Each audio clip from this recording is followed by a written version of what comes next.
dipersembahkan oleh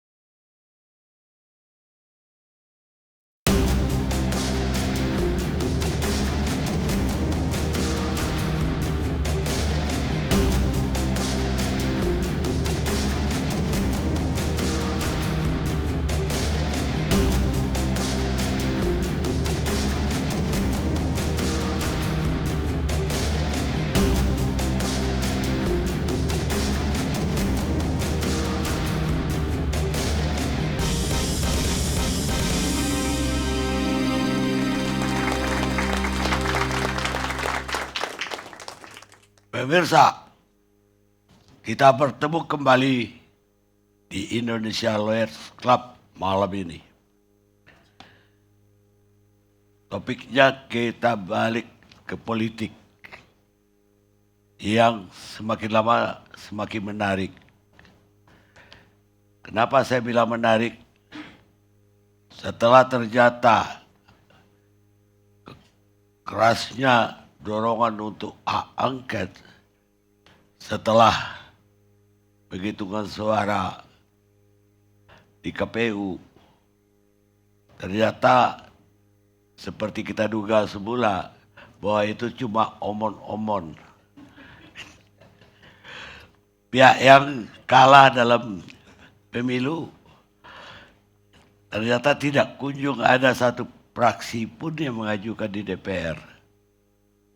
Kalau kata pihak perubahan, kita nunggu PDIP. PDIP duluan baru kita ngajukan. Saya tanya sama tokoh-tokoh PDIP, kenapa gak maju? Padahal kan Partai Nasdem, Kebangkitan Bangsa nunggu gebrakan dari awal oleh PDIP. Jawaban mereka apa? Kalau kita maju sendiri, mereka yang enak. Di belakang daya tawar mereka jadi semakin tinggi. Dan nanti tidak ada yang ikut kita dan kita doang yang mengajukan. Ya, memalukan. Jadi memang hak angket sementara ini kita lupakanlah. Kita anggap omon-omon. Lah, sekarang lebih menarik lagi. Partai-partai yang calonnya kalah kemarin, sekarang ada pendekatan memang dari partai keberlanjutan atau koalisi keberlanjutan kepingin semua bergabung. Dan ini untuk orang yang kepingin demokrasi tetap hidup di Indonesia, ini kabar buruk sebenarnya. Kalau semua bergabung di pemerintah, siapa yang mengkritisi pemerintah kalaupun salah? Karena semua adalah koalisinya pemerintah. Dan ini dikhawatirkan jadi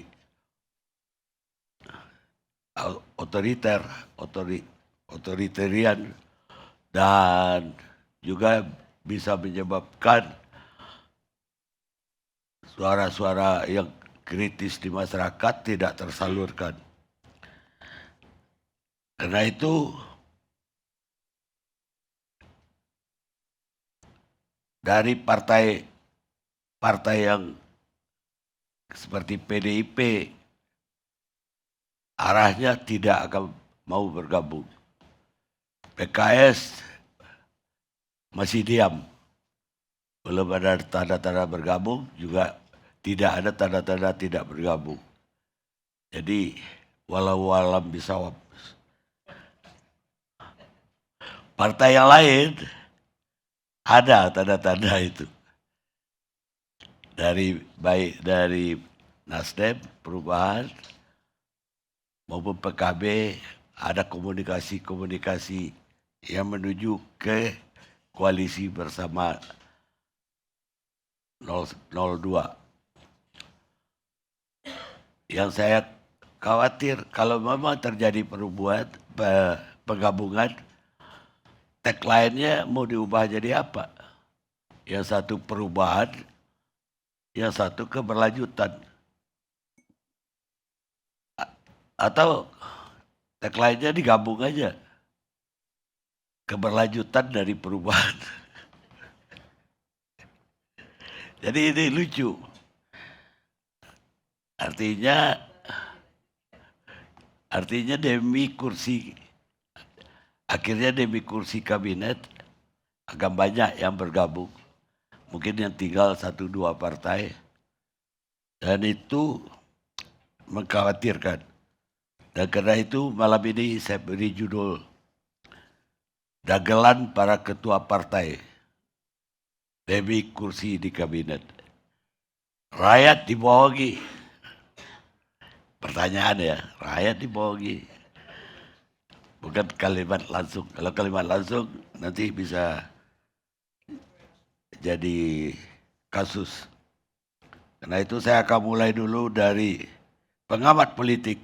Apakah pengamatan saya sama atau tidak? Emrus Sihombing.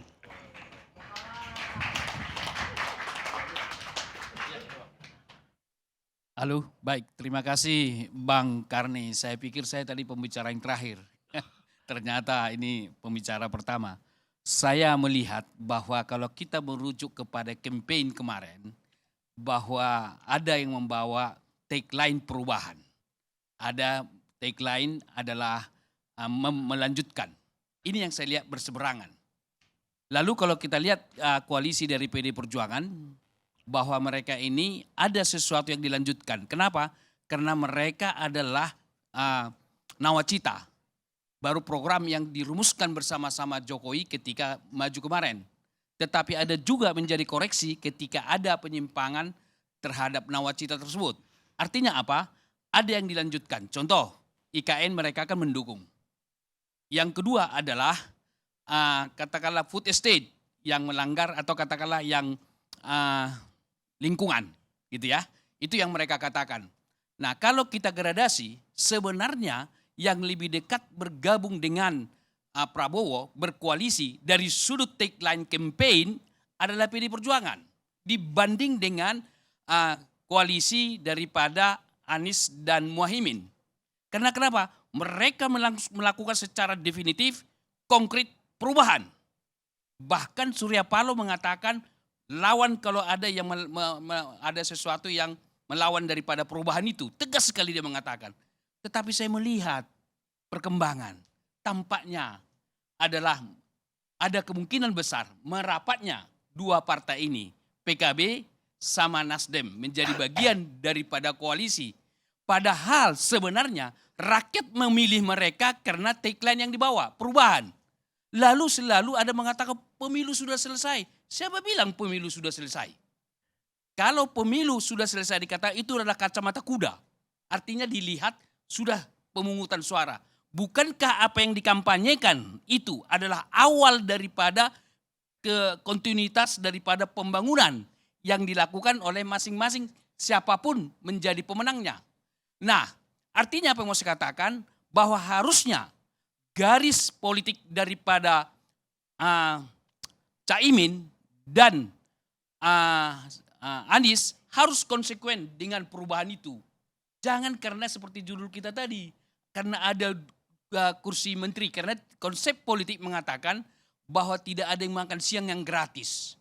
Artinya kalau masuk bagian dari koalisi dengan kata lain dan awal yang lalu juga kita lihat bahwa pasti yang sudah berlalu itu dapat kursi menteri. Artinya bagi-bagi kue. Salah satu diantaranya kan Demokrat. Saya terus terang mengatakan bahwa sejatinya para partai politik yang sudah kalah dalam pemilu, paslonnya ada di oposisi. Saya melihat justru yang berjuang lebih fokus memenangkan Prabowo adalah relawan, bukan partai politik. Kenapa saya katakan? Partai politik mereka masih fokus kepada kursi parlemennya.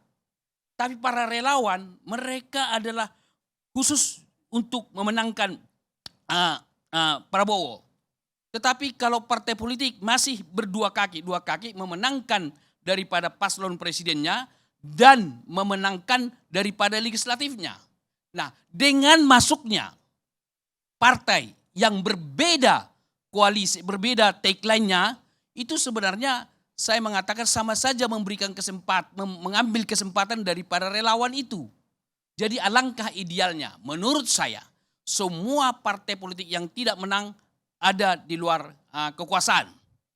Kemarin saya adalah salah satu tim daripada Ganjar Mahfud, sekarang sudah jadi mantan Dewan Pakar dan sudah dibubarkan. Kemarin adalah sudah dikatakan bahwa Ganjar dan Mahfud ada di luar kekuasaan. Bagus sekali, ideal sekali. Jangan sampai kalau sudah kalah masuk ke pemerintahan. Itu tidak jelas garis politiknya. Bahkan saya berpendapat bahwa Anies dan Caimin harusnya di luar kekuasaan. Supaya apa? Yang disampaikan kepada publik itu tetap dipertanggungjawabkan. Jangan nanti ketika suara diambil dengan tagline perubahan lalu tanda kutip seolah-olah dijual suara itu. Diperdagangkan sehingga mendapat kursi kabinet seperti itu. Itu saya pikir tidak bertanggung jawab. Oleh karena itu saya sudah sampaikan di berbagai sosial media, di berbagai media dan termasuk di radio papan atas tentang berita. Saya melihat kalau bergabung, katakanlah mungkin partai-partai yang kalah atau calon-calon yang kalah kepada Prabowo, saya mempertanyakan apakah sudah putus urat malunya begitu. Karena di awal mereka adalah menyatakan kami perubahan. Nah ini, jadi ini suatu kalau andaikan bersatu dengan koalisi, ini adalah pendidikan politik yang tidak baik bagi seluruh rakyat Indonesia. Padahal tujuan daripada berpolitik itu adalah bukan bagaimana merebut kekuasaan, tetapi pendidikan politik konsistensi. Jadi mereka harus melakukan check and balance. Mencek juga kepada pemerintahan Prabowo. Misalnya, kalau semua partai yang kalah ini ada di kekuasaan, baru kemudian program yang ditawarkan, lalu dikontrol oleh yang koalisi atau partai atau calon presiden dan wakil presiden yang kalah, kan bagus sekali. Saya melihat kalkulasi bahwa partai pendukung Prabowo yang menang gitu ya ketika kampanye kemarin ada 40 sekian persen. Mereka inilah yang menjadi partai-partai ini yang ada di kekuasaan. Jadi partai-partai yang di luar Nasdem harus di luar kekuasaan. Jangan sekali-sekali mendekati atau mau didekati. Sangat tidak baik bagi Nasdem. Karena sudah sempat dikemukakan tagline-nya adalah perubahan. Tentu di dalam hal itu juga ikut serta di situ PKB. Jadi janganlah begitu cairnya. Bukan berarti dikatakan sudah selesai pemilu, mari kita. Bukan, pemilu awal dari. Bukan sudah selesai. Daripada pemerintahan selanjutnya. Karena keputusan program yang dibuat oleh pemerintah tergantung daripada tagline yang dijanjikan ketika kampanye. Analoginya sederhana begini. Karena saya seorang dosen dan saya kira banyak itu kita searching di Google ya, profesor plagiat misalnya. Itu ada profesor plagiat, mereka itu sudah urat malunya sudah hilang itu. Atau seseorang misalnya dosen ketika kuliah S3 misalnya ini, lalu tugas-tugasnya atau ujiannya dijawab oleh orang lain. Baru begitu lulus, dia menyatakan bahwa sok moralis. Ini adalah sudah putus urat malunya. Jadi terus terang saya menyarankan kepada seluruh paslon presiden nomor 3, 03 dan 001 sejatinya di luar kekuasaan saja. Melakukan kontrol sebagaimana dan termasuk partai-partai pengusung. Saya terus terang mengatakan ketika nanti PDI Perjuangan berada di kekuasaan nanti saya termasuk yang mengkritiknya. Tetapi kalau kita gradasi sebenarnya lebih tepat dibanding paslon nomor atau partai-partai pengusung nomor 1 masih lebih tepat paslon atau katakanlah koalisi nomor 3. Karena dua-duanya ada di situ melanjutkan dan perubahan. Sementara paslon nomor 1 murni melakukan perubahan tapi kok mau merapat atau baru kemudian mendekat lagi seperti itu. Tolong ini saya kira penting bagi seluruh rakyat Indonesia. Ngecek, mengontrol seluruh partai politik yang mana konsisten dengan tema-tema kampanye yang dilakukan. Demikian.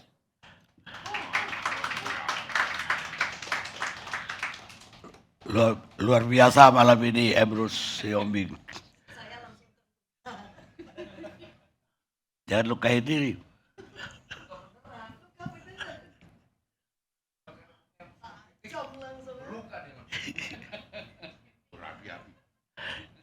Ya kalau gitu yang jawab pertama Dari PKB, Lulu Nur Hamidah, politisi PKB. Ada Mike.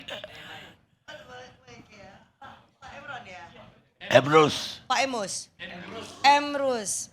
Pak Emrus, terima kasih Pak Emrus. Aku tahu kalian ini cinta banget sama perubahan. Jadi sepanjang statementnya terus perubahan-perubahan terus yang disebutkan. Jadi terima kasih perhatiannya. Tetapi saya kira begini ya. Yang pertama yang ingin kita mau sampaikan juga kepada publik lah secara umum. Hari ini kita itu masih berada di koalisi yang sama. Baik PKB, Gerindra, kemudian juga PDIP, ya kan, Golkar, kemudian Nasdem dan lain sebagainya di luar PKS bahkan di koalisinya Pak Jokowi. Kita masih akan terus bersama-sama dan menuntaskan tugas dan juga komitmen kita untuk berada di dalam koalisi yang sama ini sampai bulan Oktober itu. Jadi hari ini kalau di kabinetnya Pak Jokowi, Pak Prabowo masih Menhan kan Mas? Ya gitu ya, jadi Pak Prabowo juga masih Menhan dan kita juga masih punya 2 kader kita yang menjadi menteri di kabinet Pak Jokowi dan kita insya Allah akan bekerja dengan sebaik-baiknya. Nah di luar itu bahwa kita ini juga ketemu dengan Gerindra di dalam berbagai momen-momen kepentingan politik, bukan hanya konteksnya bersama dengan koalisi Pak Jokowi hari ini. Tetapi di beberapa daerah, di provinsi, di kabupaten, di kota, kita ini juga punya kerjasama karena dibangun melalui kepentingan pada saat pilkada yang lalu gitu. Dan ini yang kemudian juga akan diteruskan oleh PKB. Makanya kenapa ketika PKB merasa dihormatin ya karena Pak Prabowo itu hadir di kantor PKB, yang kemudian kita sampaikan adalah PKB ingin meneruskan kerjasama dengan Gerindra. Gerindra itu adalah partai politik sama seperti PKB. Kita punya kekuatan yang sebenarnya tidak terlalu jauh berbeda banget kok. Dengan kekuatan 16 juta hari ini PKB dan Gerindra saya kira lebih kurang 18 atau hampir 19, artinya apa? Ini kan sebenarnya cukup berdekatan. Kita punya kekuatan yang cukup berimbang dan kita sedang akan menghadapi 271 pilkada di seluruh Indonesia. Tidak bisa dipungkirin bahwa kita akan punya kepentingan dengan Gerindra dan sebaliknya saya kira Gerindra juga akan punya kepentingan dengan PKB gitu untuk mengunggulkan calon-calonnya yang akan kontestasi di pilkada. Namun apa kemudian yang harus kita sepakatin? Satu, apakah kemudian kita akan melanjutkan cara-cara dan praktek-praktek politik dan demokrasi kita yang itu mungkin akan jauh dinilai dari sisi keadilan dan juga kejujuran. Ini adalah ruang koreksi kita bersama yang kita ingin bangun bersama dengan beliau ketika datang di PKB. Harus ada kesepakatan untuk memperkuat demokrasi dan juga pilar-pilar demokrasi. Dan itu adalah salah satu agenda yang kemudian kita titipkan sama beliau. Kita satu hal, oke, kita terima hasil pemilu udah selesai. Karena apapun yang namanya pemilu harus ada saatnya dimulai tetapi juga ada waktunya memang kemudian berakhir. Karena keputusan MK pun juga menyatakan begitu. Terlepas bahwa kemudian kita punya catatan yang sangat kritis, apalagi di sini ada Mas Refli sebagai lawyer kita yang luar biasa dan jangan lupa itu yang kemudian menjadi catatan kita. Jadi keputusan MK yang ada dissenting opinions itu menjadi catatan penting bagi perjalanan demokrasi kita, di mana bagi PKB ini jangan sampai terulang kembali. Jangan sampai kemudian apa yang disampaikan oleh 3 hakim MK itu yang kemudian dipraktekkan ke dalam pilkada yang akan datang. Nah, apakah kemudian 2 ketua umum partai, Pak Prabowo jangan lupa beliau adalah ketua umum partai ya kan. Kemudian Gus Imin juga ketua umum partai memiliki kesepakatan yang sama tentang bagaimana demokrasi ini akan dijalankan ke depan. Itulah agenda perubahan yang ingin kita timpilkan kepada beliau. Kalau diterima ya syukur alhamdulillah, kalau tidak diterima itu soal lain, itu bukan urusan kita Pak. Siapa yang kemudian bisa memaksa beliau kemudian akan memperjuangkan agenda perubahan. Tetapi agenda itu kan sudah kita titipkan. Pada saat beliau datang kan kemudian itu yang beliau diterima. Dan itu dipersaksikan oleh sekian banyak orang dan saya kira itu publicly itu juga sudah kita expose di ruang media sosial kita. Ada 8 agenda perubahan yang kita titipkan sama beliau. Kalau guyonan saya begini. kalau misalkan Pak Prabowo itu mau dititipin oleh PKB, maka kita akan menagih juga suatu saat nanti kan. Misalnya kan begitu, Pak Prabowo, Anda sebagai presiden, Anda sudah bisa menerima agenda kita, jadi gimana dong dengan agenda yang kita titipkan? Kalau Pak Prabowo punya kesempatan menolaknya, dia akan tolak. Tetapi begitu dia terima, saya kira ini menjadi ruang bagi kami atau bagi saya lah setidaknya kader-kader PKB yang model kayak saya ini untuk kemudian terus akan memantau, mengawasin dan melakukan fungsi-fungsi kita untuk memberikan checks and balances, tapi juga sekaligus masukan yang konstruktif kepada pemerintah tentang bagaimana pembangunan ini mesti dijalankan dan dilanjutkan menurut proposalnya 02, tetapi juga sekaligus menurut proposalnya kami. Salah satu contoh, ketika tema besar bagi Pak Prabowo itu adalah keberlanjutan. Tetapi kan bagi kami boleh dong kemudian narasi keberlanjutan itu kita berikan makna, ya kan? Pembangunan berkelanjutan. Artinya apa? Kalau kita menggunakan konsep yang benar tentang sustainability, walaupun itu mungkin bukan itu maksudnya, maka sebenarnya tidak boleh mengabaikan prinsip-prinsip keadilan ekologi. Tidak boleh mengabaikan prinsip-prinsip etika lingkungan di dalam pembangunan. Itu artinya kita tidak akan mungkin mengorbankan rakyat kita hanya demi investasi. Kita tidak akan mungkin meminggirkan rakyat kita atau mengusir rakyat kita hanya karena kita memberikan ruang atau karpet merah kepada investasi asing. Itu proposal kita, Pak. Jadi itu yang kemudian kita mau titipkan kepada Pak Prabowo sebagai presiden yang sudah dinyatakan ya terpilih menurut mekanisme demokrasi yang itu kita percaya. Dan itu juga yang kemudian kita titipkan kepada calon-calon pilkada yang kemarin udah kita fasilitasin baik itu di Jakarta dan juga di berbagai provinsi. Makanya kemudian Gus Imin bilang, kepada Anda kami titipkan agenda perubahan. Bukan hanya kepada Anda calon-calon yang akan running di pilkada, bahkan kepada presiden yang dinyatakan sudah ditetapkan yaitu Pak Prabowo, itu pun juga akan dititipkan. Jadi dalam hal ini saya mau sampaikan kita tidak pernah mundur di dalam memperjuangkan agenda perubahan itu dengan berbagai cara yang kita bisa. Baik itu ada di dalam pemerintahan, kalau misalnya perjodohan itu terjadi, kalau loh ya. Karena apa? Kita masih punya waktu 5 bulan. Who knows? Kita nggak pernah tahu. Kita juga nggak ingin mendahului takdir Tuhan, kita nggak pernah ngerti. Karena apa? 5 bulan itu bisa pendek tapi 5 bulan itu juga bisa panjang. Jadi untuk sementara ini kita kesampingkan dulu lah ya. Jadi yang paling penting justru menurut saya yang harus kita hargain dari model yang dilakukan oleh PKB adalah kita ini tidak berbicara ketika ketemu langsung poinnya apa, transaksinya kita mendapatkan apa dan berapa. Tetapi apakah kemudian agenda ini kemudian bisa didialogkan, bisa kemudian sama-sama diperjuangkan dan kemudian menjadi sebuah tawaran solutif bagi semua ide-ide dan cita-cita dari seorang presiden yang namanya Pak Prabowo itu gitu. Nah saya kira politik itu adalah ruang untuk negosiasi. Maka saya juga kurang sependapat ketika misalnya ada rekan kami dari partai lain yang kebetulan mohon maaf ya mendukung Pak Prabowo. Kalau Anda misalkan mau gabung dengan koalisinya Pak Prabowo ya udah lupakan aja agenda perubahan.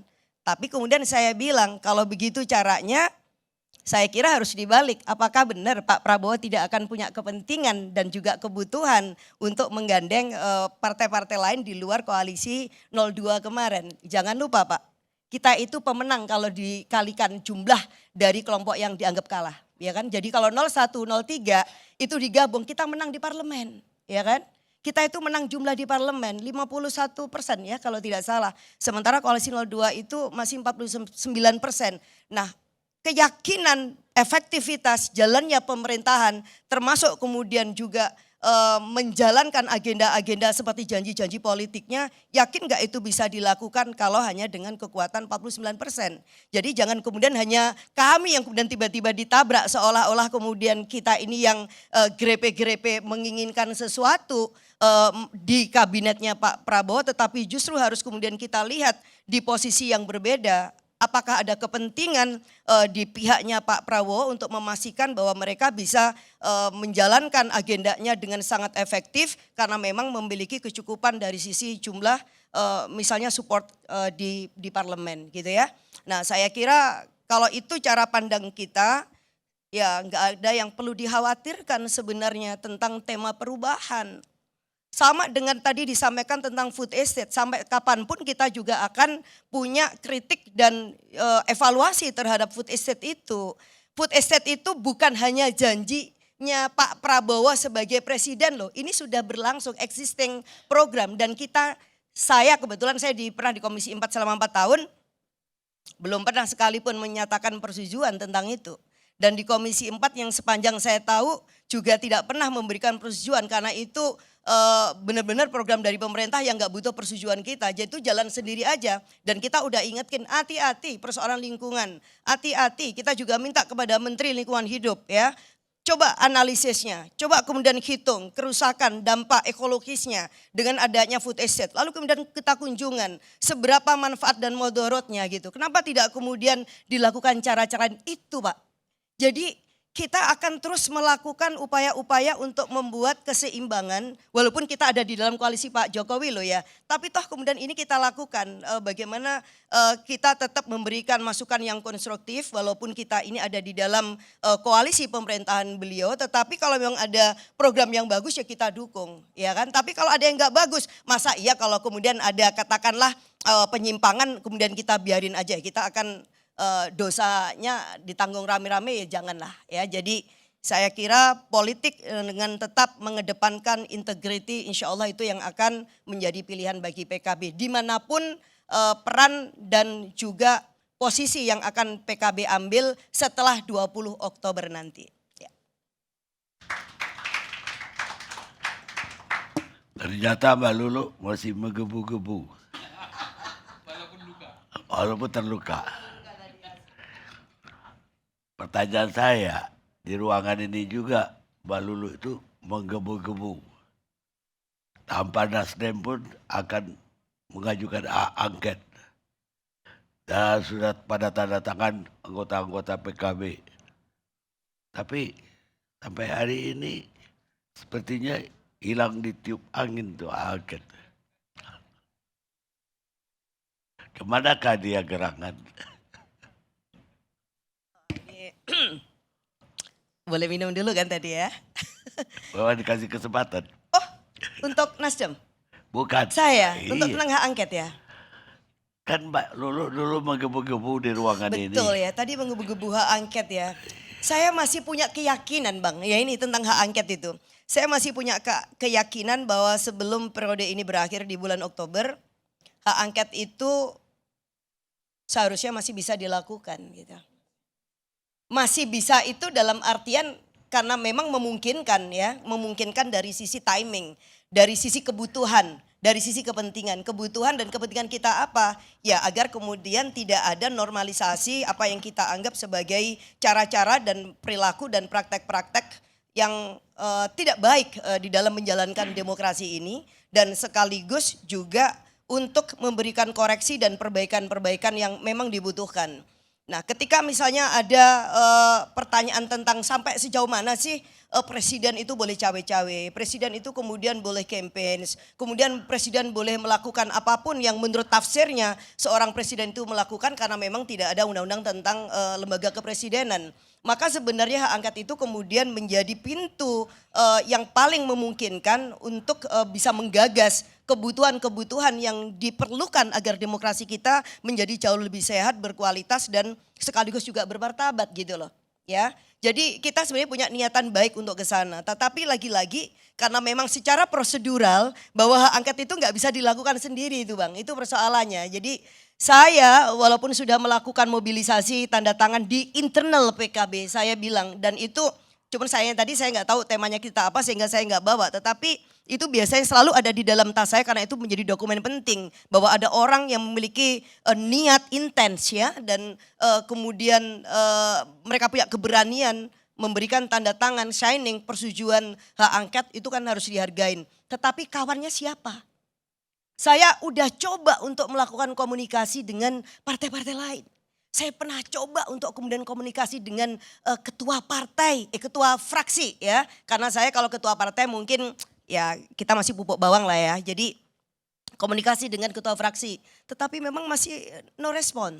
Tetapi ketika saya bertanya kepada teman kita yang di PDIP, gimana nih? Jadi hak angket apa kemudian berhenti? Belum tentu. Nah, jadi masih ada harapan.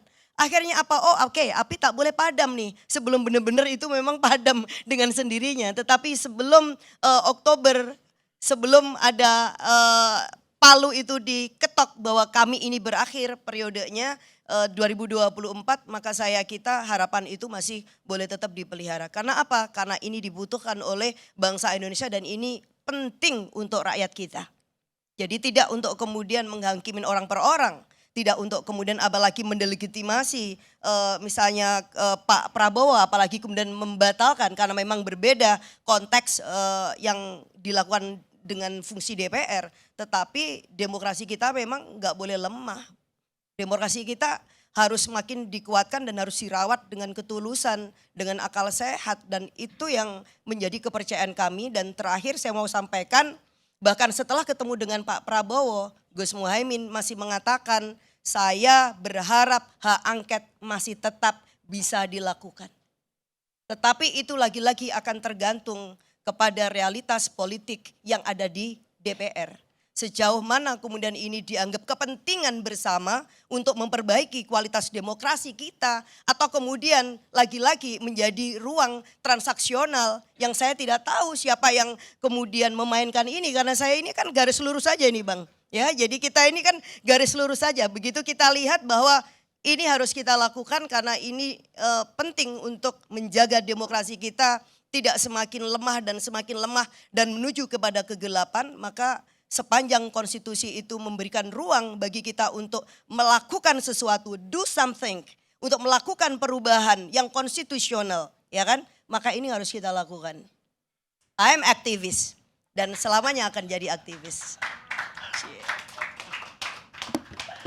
Ya kalau PDIP tadi mengatakan belum tentu, apakah Nasdem juga gak mau diajak untuk angket? Nah, ini dia. Ini ada Nasdem gak nih ya? Wallahu a'lam ya. Jadi ternyata banyak hal yang harus dipelajarin ya. Jadi gak cukup memang jadi DPR itu satu periode. Sayangnya tidak ada periode kedua bagi saya. Tetapi pengalaman-pengalaman yang sependek ini tetap menjadi pengalaman yang sangat berharga. Karena akhirnya kita diuji betul membangun komitmen bersama itu sisi lain dianggap mudah ya mudah tetapi sulit ya sulit gitu. Karena selalu ada kalkulasi-kalkulasi yang itu di luar akal pikiran saya. Jadi sekali lagi saya bilang saya itu mungkin tipikal ngelihat politik memang bukan hitam putih tetapi sebenarnya kan begini Bang. Kalau memang ada cara yang memungkinkan kita bisa memperbaiki demokrasi kita, kenapa sih enggak itu kita lakukan gitu. Toh kemudian yang harus kita menangkan adalah rakyat kita. Toh kemudian yang paling penting bagi kita sesungguhnya adalah seberapa besar support masyarakat, konstituen dan seluruh rakyat Indonesia kepada keputusan-keputusan politik yang kita ambil. Ketimbang sekedar misalnya kalkulasi pendek siapa mendapatkan apa atau siapa dirugikan apa, tetapi itu kaitannya dengan politik yang transaksional. Jadi membangun Indonesia saya kira memang butuh energi dan butuh tenaga tetapi juga butuh kesabaran karena memang politik seringkali menciptakan ambigu, tetapi orang-orang yang baik dan punya integritas yang sudah memilih di jalan politik nggak boleh dan nggak pernah menyerah balik badan dan mundur hanya karena ada situasi-situasi yang memang remang-remang cahayanya. Baik, Mbak Lulu. Saya sekarang ya pertanyaan yang tadi juga saya ajukan ke politisi Nasdem. Bestari Barus. Iya, terima kasih Bang Karni.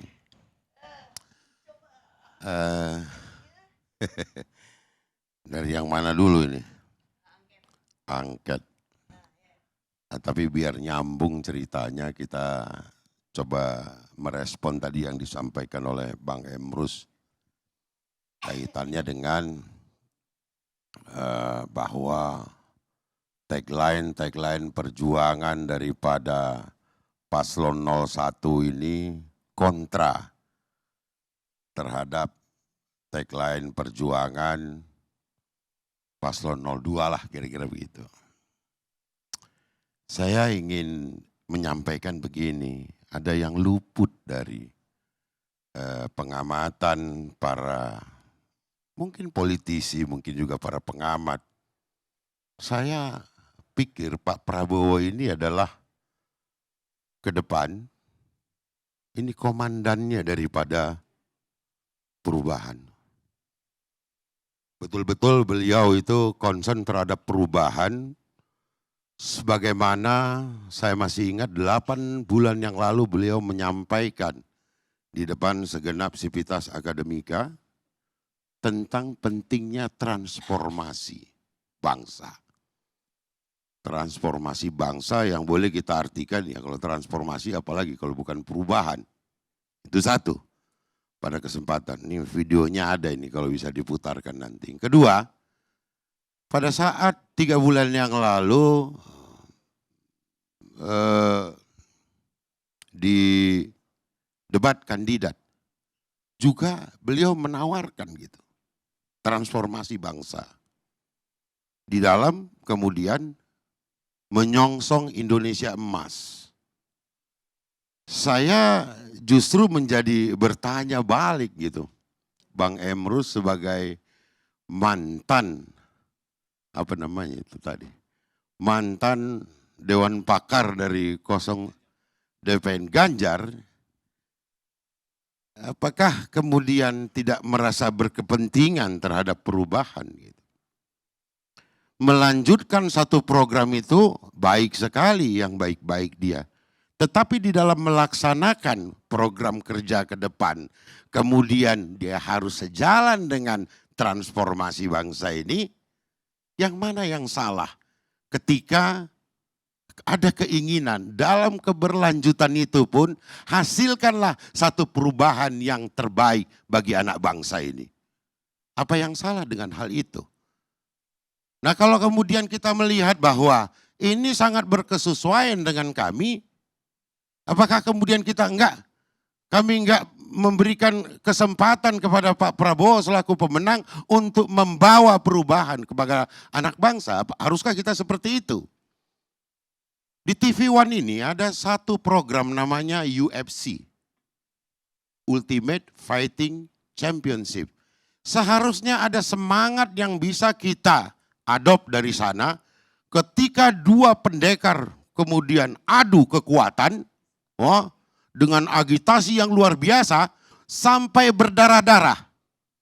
Tapi ketika selesai pertarungan itu, yang satu mendapatkan medali, yang lainnya memeluk tanda respect. Tidakkah kita bisa sampai kepada bagian itu? Ya. Tentu dalam pandangan orang yang selalu ingin berbeda, dia selalu katakan, selain yang kami sampaikan, maka itu adalah berbeda dan tidak bersetuju kami. Tapi mudah-mudahan ke depan tidaklah seharusnya seperti itu. Pemilu ini sudah selesai, siapa bilang belum selesai? Sudah selesai, tanggal 14 Februari, Nasdem mengantarkan calon kami, Pak. Pakailah kendaraan yang baik ini, kita support sebaik-baiknya. Tapi ingat bahwa kontestan yang lain juga adalah sesama anak bangsa. Di mana setelah ini selesai, mari kita kembali bersama. Indonesia ini negara besar, kita berhadapan dengan hal-hal global yang luar biasa yang berupa ancaman juga terhadap kita. Apakah kemudian karena kita berbeda kita mengatakan, Anda berkhianat. Tidak ada yang dikhianati di sini. Negara ini memberikan ruang kepada kita untuk berkompetisi. Tapi sebaliknya ketika itu sudah selesai, tidakkah kita harus kembali menjadi satu bangsa yang sama, satu bangsa yang besar, membawa bangsa ini bersama-sama untuk menghadapi tantangan global. Saya kira itu penting menjadi pemikiran kita. Kalau apa yang disampaikan oleh Ketua Umum kami, Bang Surya Paloh, beliau mengatakan perlu effort yang besar untuk membawa bangsa ini menuju ke tempat yang lebih baik. Saya kira saya cukupkan sementara waktu sampai di situ. Dan kaitannya dengan tadi disampaikan bahwa bagaimana dengan hak angket kata Bang Karni. Kita harus ingat bahwa ketika hak angket itu digulirkan atau dihembuskan, saya tidak perlu sampaikan ini dari siapa, saya kira Bang Emrus nanti bisa menyampaikan siapa yang pertama menghembuskan itu. Perintah Bang Surya itu sederhana kok. Kumpulkan itu kepada Sekjen Partai Nasdem, Bung Hermawi Taslim. Berkumpullah 3 sekjen ini. Ya kan?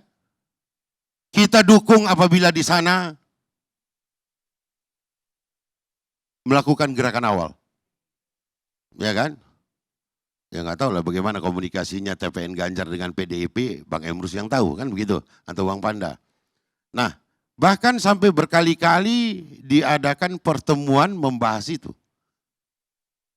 Tapi kerjaan kami kan bukan cuma harus menunggu PDIP.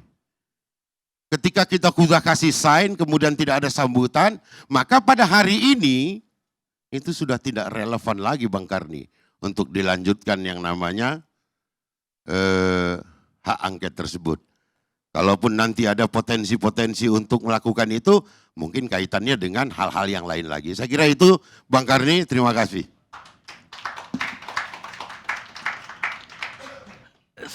Semakin kencang tanda-tanda bahwa akan ada koalisi perubahan yang berkelanjutan. Bang Karni, Nasdem itu dikunjungi oleh Presiden terpilih Pak Prabowo ke Nasdem Tower. Satu kehormatan bagi kami bahwa ketika kita memberikan pengakuan demikian cepat hasil daripada penghitungan KPU, diapresiasi oleh Presiden terpilih. Kemudian Pak Prabowo ya tentunya. Kemudian dilanjutkan lagi ada kunjungan balasan. Nah pada kunjungan balasan itu, nah di situ kemudian kelihatannya sudah sangat terang benderang Bang Surya menyampaikan. Ini pilihan saya, ini pilihan Partai Nasdem, kami akan mendukung pemerintahan yang baru. Bapak Prabowo, ya kan? Tapi bagaimana bentuk dukungannya nanti dulu. Belum ini Bang, belum selesai ini. Jadi apapun kata orang nggak bisa mendahului apa yang akan menjadi sikap Partai Nasdem. Saya kira itu Bang Karni. Saya nggak bilang mendahului apa sikap Nasdem. Saya cuma mengatakan ada tanda-tanda di langit bahwa akan ada koalisi yang bernama perubahan berkelanjutan. Ya, cuma itu. Ya, ini penyesatan. Saya kira sudah jelas kok. Saya sampaikan pada awal tadi Pak Prabowo itu 2 kali pada forum yang sangat besar menyampaikan transformasi. Itu berkesesuaian Bang dengan Nasdem punya gerakan perubahan. Saya kira itu. Pemirsa, adalah kekuatan ekonomi sebenarnya yang menentukan kekuatan politik. Dan pemerintah itu adalah fungsionalis dari kekuatan ekonomi tadi di dalam politik. Yosef Suramago, pemenang Nobel. Kita rehat sejarah.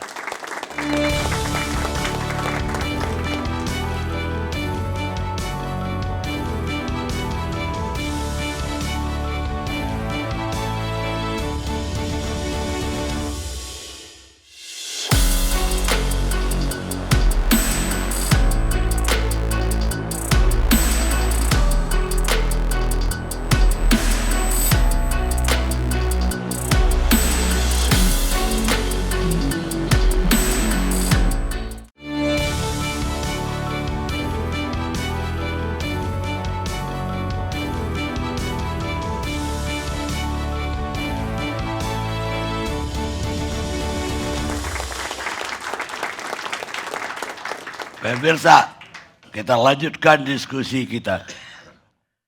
Sekarang saya mau dengar pendapat dari pengamat politik Adi Praitno. Terima kasih Bang Karni. Selamat malam semuanya.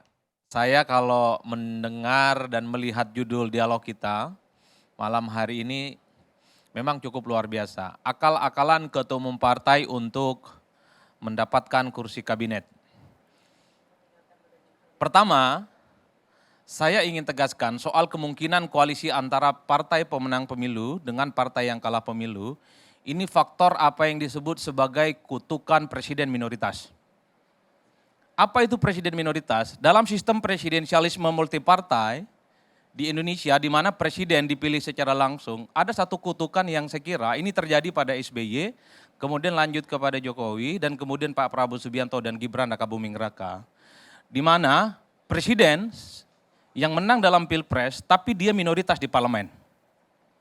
SBY menang pilpres 2004. Saat itu koalisinya kecil dibandingkan dengan kalah pemilu, tapi dalam perjalanan politiknya, SBY juga merangkul pihak-pihak politik yang kalah tentu untuk mengamankan kepentingan politik parlemen dan demi menjaga stabilitas politik. Jadi ada keterpaksaan sebenarnya dari kubu pemenang karena kutukan presiden minoritas itu untuk dirangkul.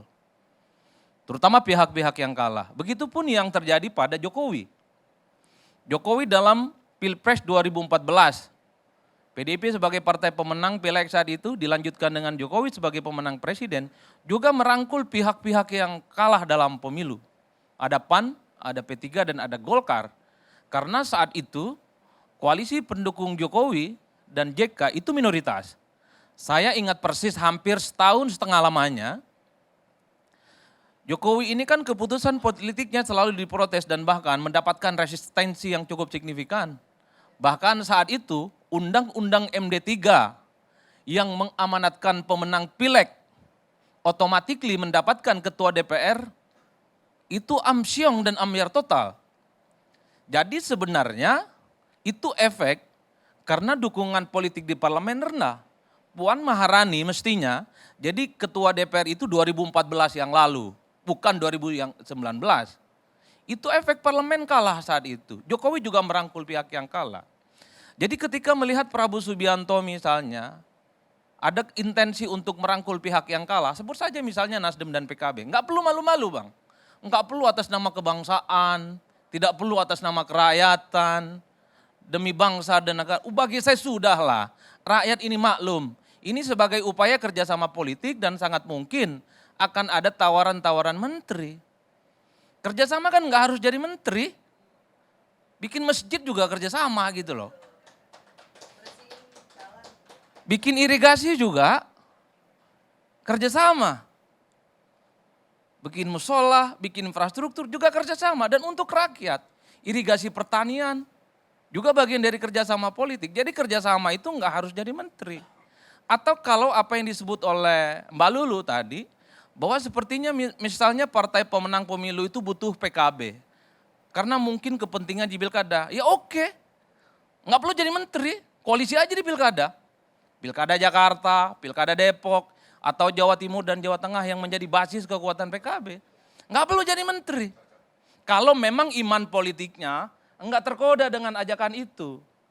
Begitupun dengan Nasdem, kalau memang tidak tertarik, sekeras apapun tawaran-tawaran dari Prabowo untuk berkoalisi, enggak usah ikut. Misalnya menjaga perasaan pendukung Anies Baswedan dan Muhaimin Iskandar yang sampai hari ini belum sepenuhnya move on.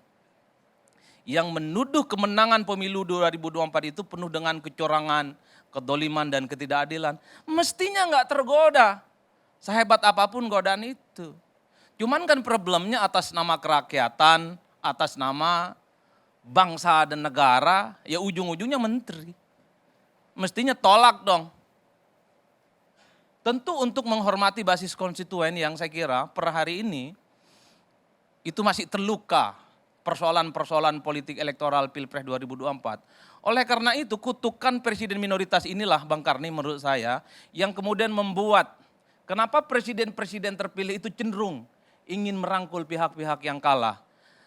Problemnya adalah pada level pemenang pemilu, kan pilihannya 3. Apakah koalisi yang ingin dibangun itu minoritas, koalisi yang ingin dibangun itu adalah sedang, atau koalisi gemoy? Kalau koalisi minoritas, saya kira Prabowo Subianto dan Gibran Raka Buming Raka cukup mengajak satu partai politik saja sudah cukup. Sebut saja yang diajak itu Nasdem. Nasdem kalau bergabung dengan Prabowo dan Gibran ini sudah menggenapi kekuatan politik parlemen 50% plus 1. Jadi kalau ada voting apapun di parlemen, saya kira Prabowo dan Gibran masih menang keputusan-keputusan politiknya. Ini koalisi minimalis dan mempersilahkan partai-partai di luar itu untuk berjalan di tempat yang sunyi, menikmati sunyinya jalan menjadi oposisi. Jangan ajak partai-partai yang lain. Yang penting parlemen itu kalau ada voting, head to head menang dan tidak kalah. Atau opsinya koalisi menengah atau koalisi sedang. Tidak cukup dong mengajak Nasdem, perlu juga ada PKB. Kalau ada PKB, maka kekuatan politik Prabowo dan Gibran 73%. Merem saja keputusan politik apapun di 5 tahun yang akan datang, nggak mungkin ada resistensi, nggak mungkin ada perlawanan. Sekalipun ada protes dan resistensi, sebut saja dari PDIP dan PKS, nggak mungkin kuat. Karena kalau dalam voting pasti kalah. Atau opsinya yang ketiga, yaitu koalisi gemoy. Ini kecenderungannya memang ketika ada informasi misalnya soal bagaimana Prabowo Subianto ingin bertemu dengan Megawati, Megawati soal kemungkinan bertemu dengan Prabowo, ini kan dikaitkan soal bagaimana PDIP pun juga ingin ditarik dalam koalisi. Kalau ini terjadi maka yang ada di Indonesia adalah koalisi gemoy. Kalau saya dari lubuk hati yang paling dalam, dari dulu Bang Karni selalu mengatakan, haram hukumnya itu. Partai-partai politik yang kalah pemilu berkoalisi dengan pemenang. Haram. Pertama, secara ideologi politik, visi dan misi, partai ini selalu bertabrakan kalau mau pemilu. Oh, saya ingat betul visi misi yang dibuat oleh kubu nomor 1 itu Kak Bang Barus. Ingat betul saya. Apa yang mereka tolak? IKN. Anies dan Muhaimin ingin bikin ratusan kota-kota maju. Seperti IKN itu yang dianggap sebagai ini penghamburan uang negara. Tidak setuju pindah Jakarta. Sampai partai pendukungnya PKS itu bikin baliho segede alaihim di depan kantornya itu. PKS tolak pindah ibu kota. Infrastruktur dianggap ugal-ugalan. Demokrasi dianggap terjun bebas. Kok tiba-tiba iman politiknya goyang-goyang? Cocok berkoalisi dengan Prabowo dan Gibran. Dari mana ceritanya Bang? Kok cepat sekali berubah iman politiknya?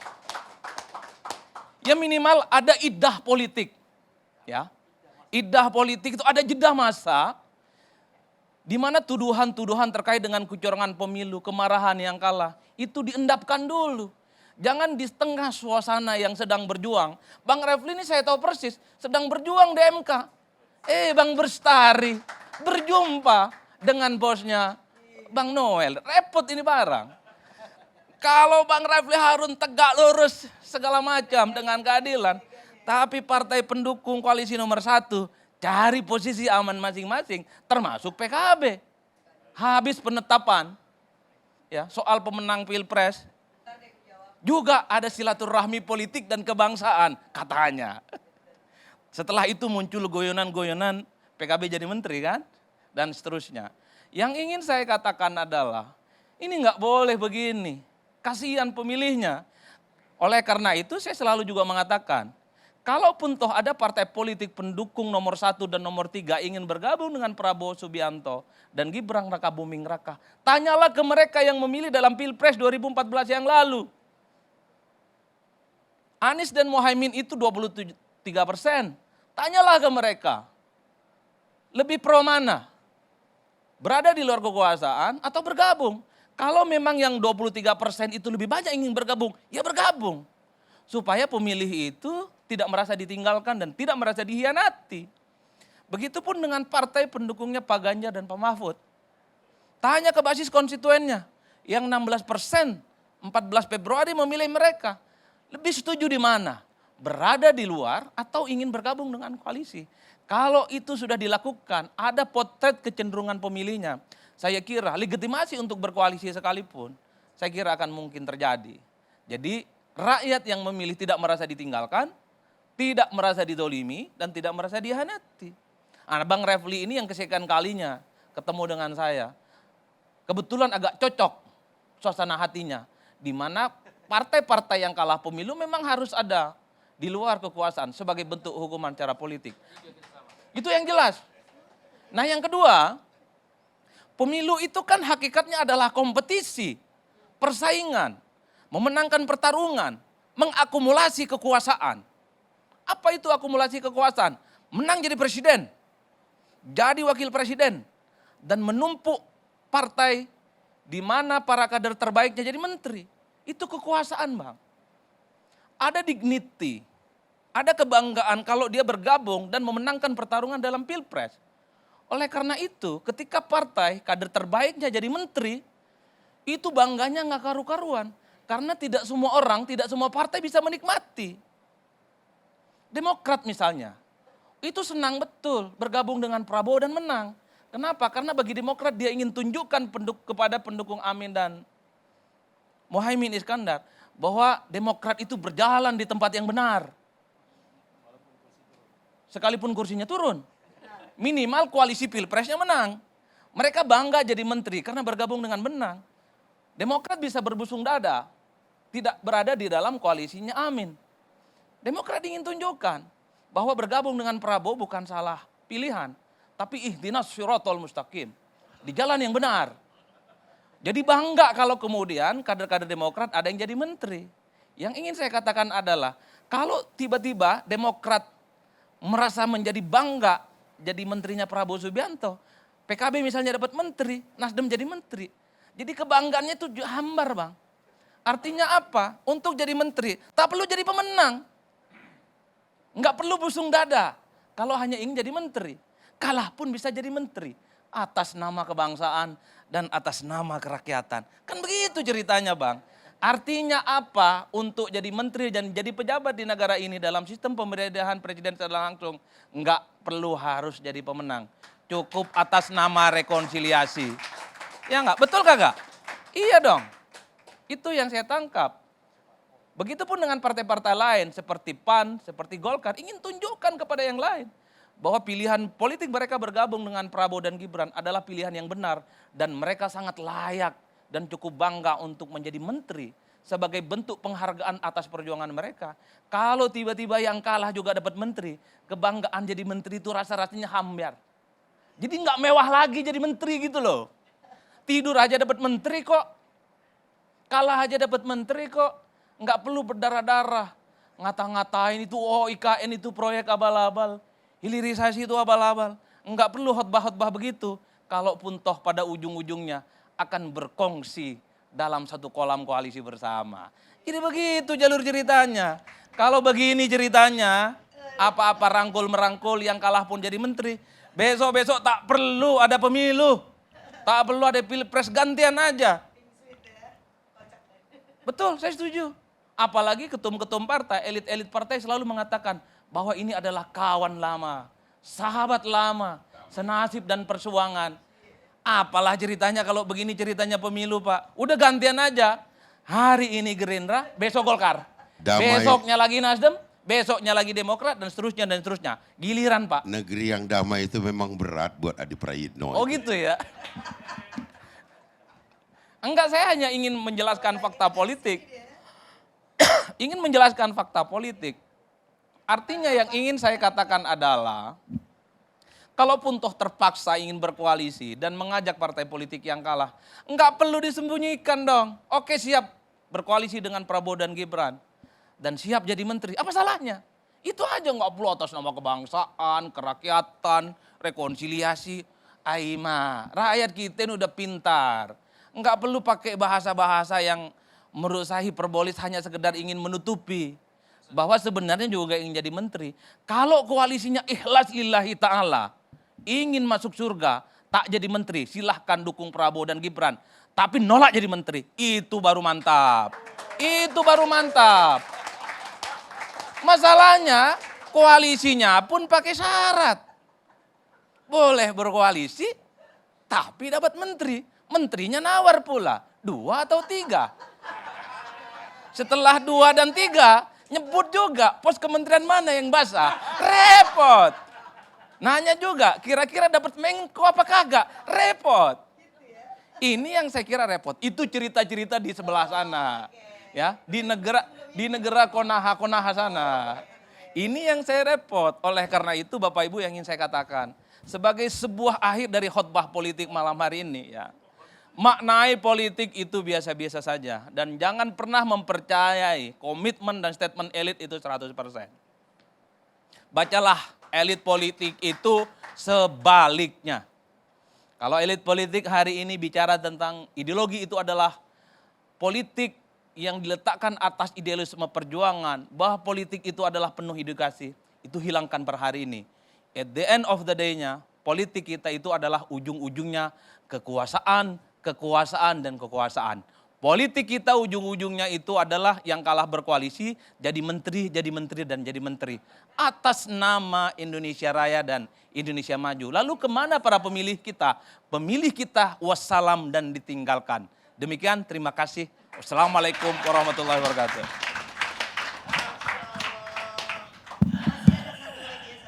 Suara hati. Apa itu benar? Demokrasi itu sebenarnya soal keseimbangan. Karena itu lahir teori trias politika. Sehingga tercapai check and balance dalam keseimbangan itu. Dan demokrasi juga tidak identik dengan kestabilan politik. Kestabilan politik itu lebih tepat diletakkan pada monarki. Jadi raja lah yang menentukan semuanya. Dan di situ tidak ada check and balance dan tidak ada fungsi dari trias politika tadi. Dan kalaulah semua legislatif itu adalah koalisinya pemerintah, ditambah lagi nanti yudikatifnya dipilih eksekutif dan legislatif, maka selesailah demokrasi tersebut. Pembicaraan selanjutnya saya ingin dari Immanuel Ebenezer yang kita namakan Noel, politisi Gerindra. Ya, terima kasih Bang Karni. Tapi pertanyaan saya nggak tahu, apa pertanyaannya kira-kira Bang Karni? Apa tanggapan Anda terhadap yang dipersoalkan tadi? Ya, Baik oleh Lulu, Bastari, kemudian para pakar tadi. ya terima kasih Bang Karni. Sekali lagi saya ingin mempertegas apa yang sering disampaikan oleh Prabowo berkali-kali soal pemerintahannya.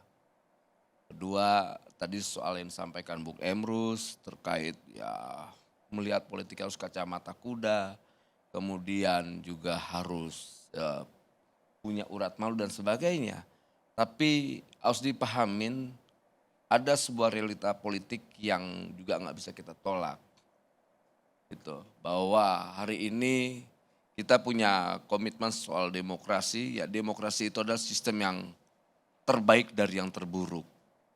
Jadi ya saya rasa apa yang menjadi bagian dari perjuangan demokrasi kita bukan seperti di atas ring, pukul kalah dan menang, tidak.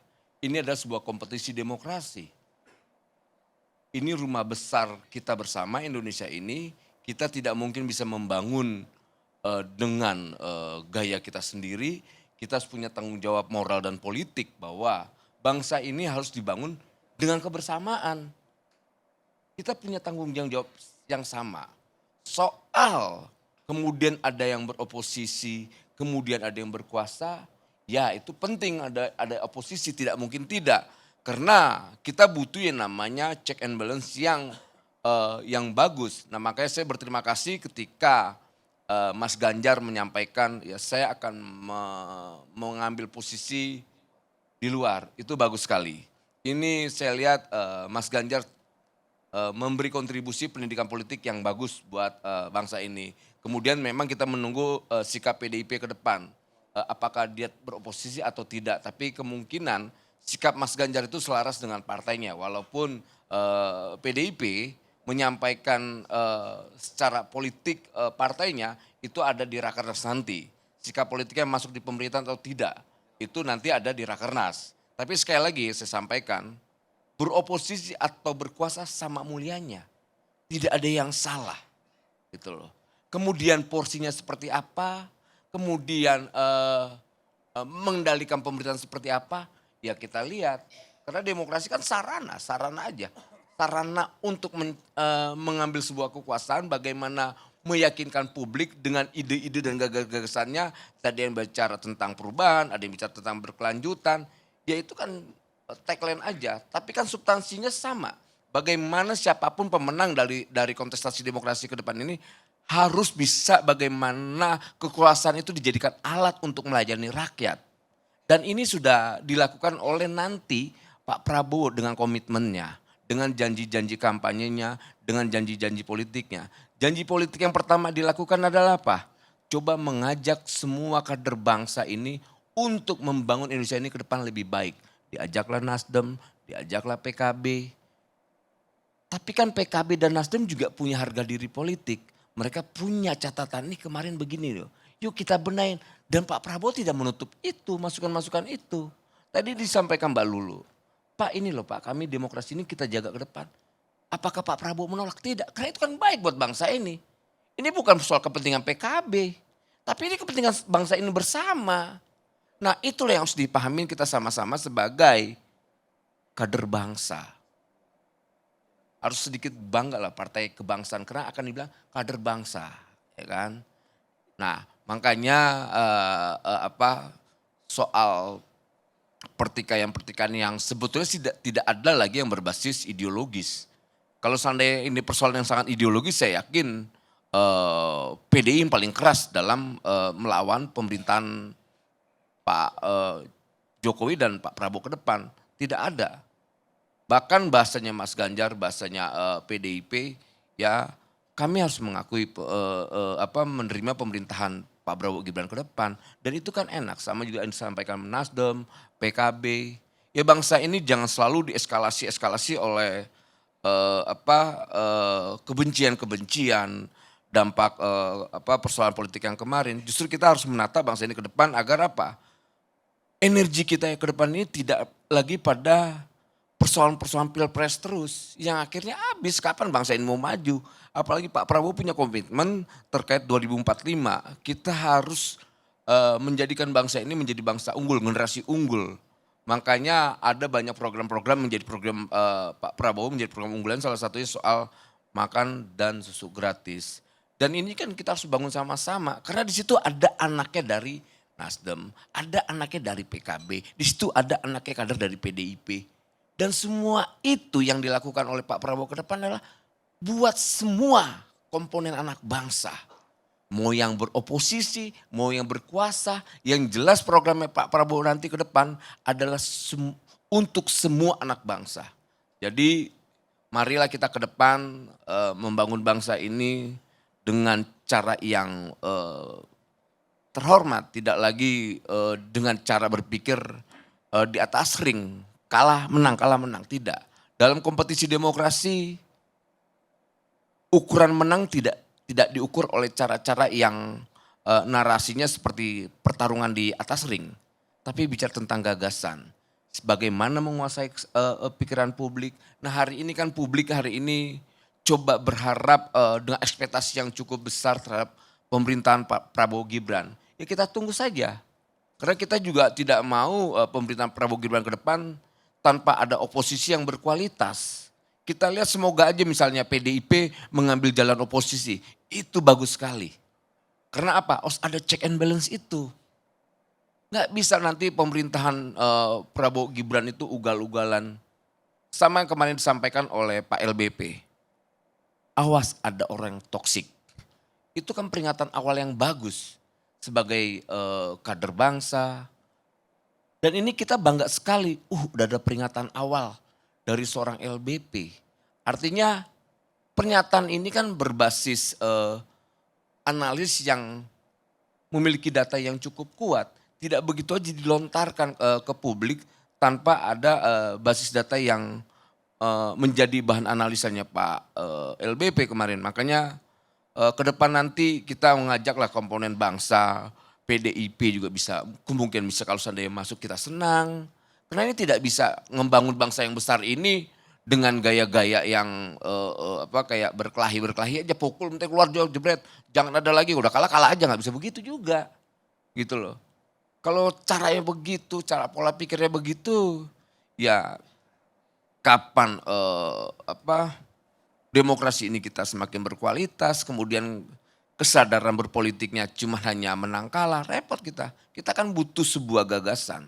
Apakah gagasan itu bisa diimplementasikan? Nah itu yang paling penting. Karena kita mau bicara tentang bagaimana mengimplementasikan gagasan-gagasan dan program-program yang sudah tersampaikan. Itu yang paling penting, itu poinnya Bung Karni. Terima kasih. Assalamualaikum.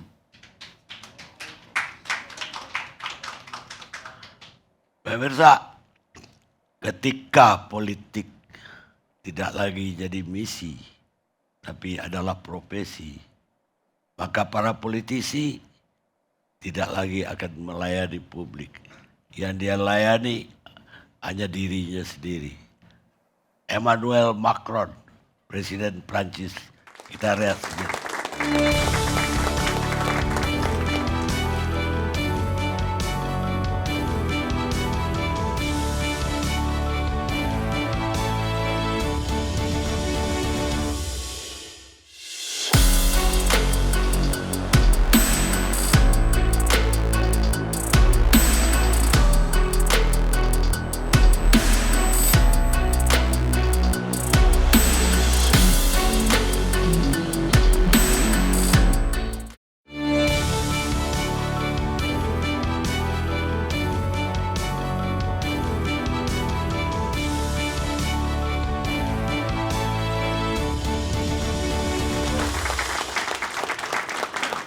Pemirsa, kita sampai di segmen terakhir. Untuk segmen terakhir ini saya minta dari kubu yang hampir pasti oposisi. Politikus senior PDI Perjuangan, Pandana Babat.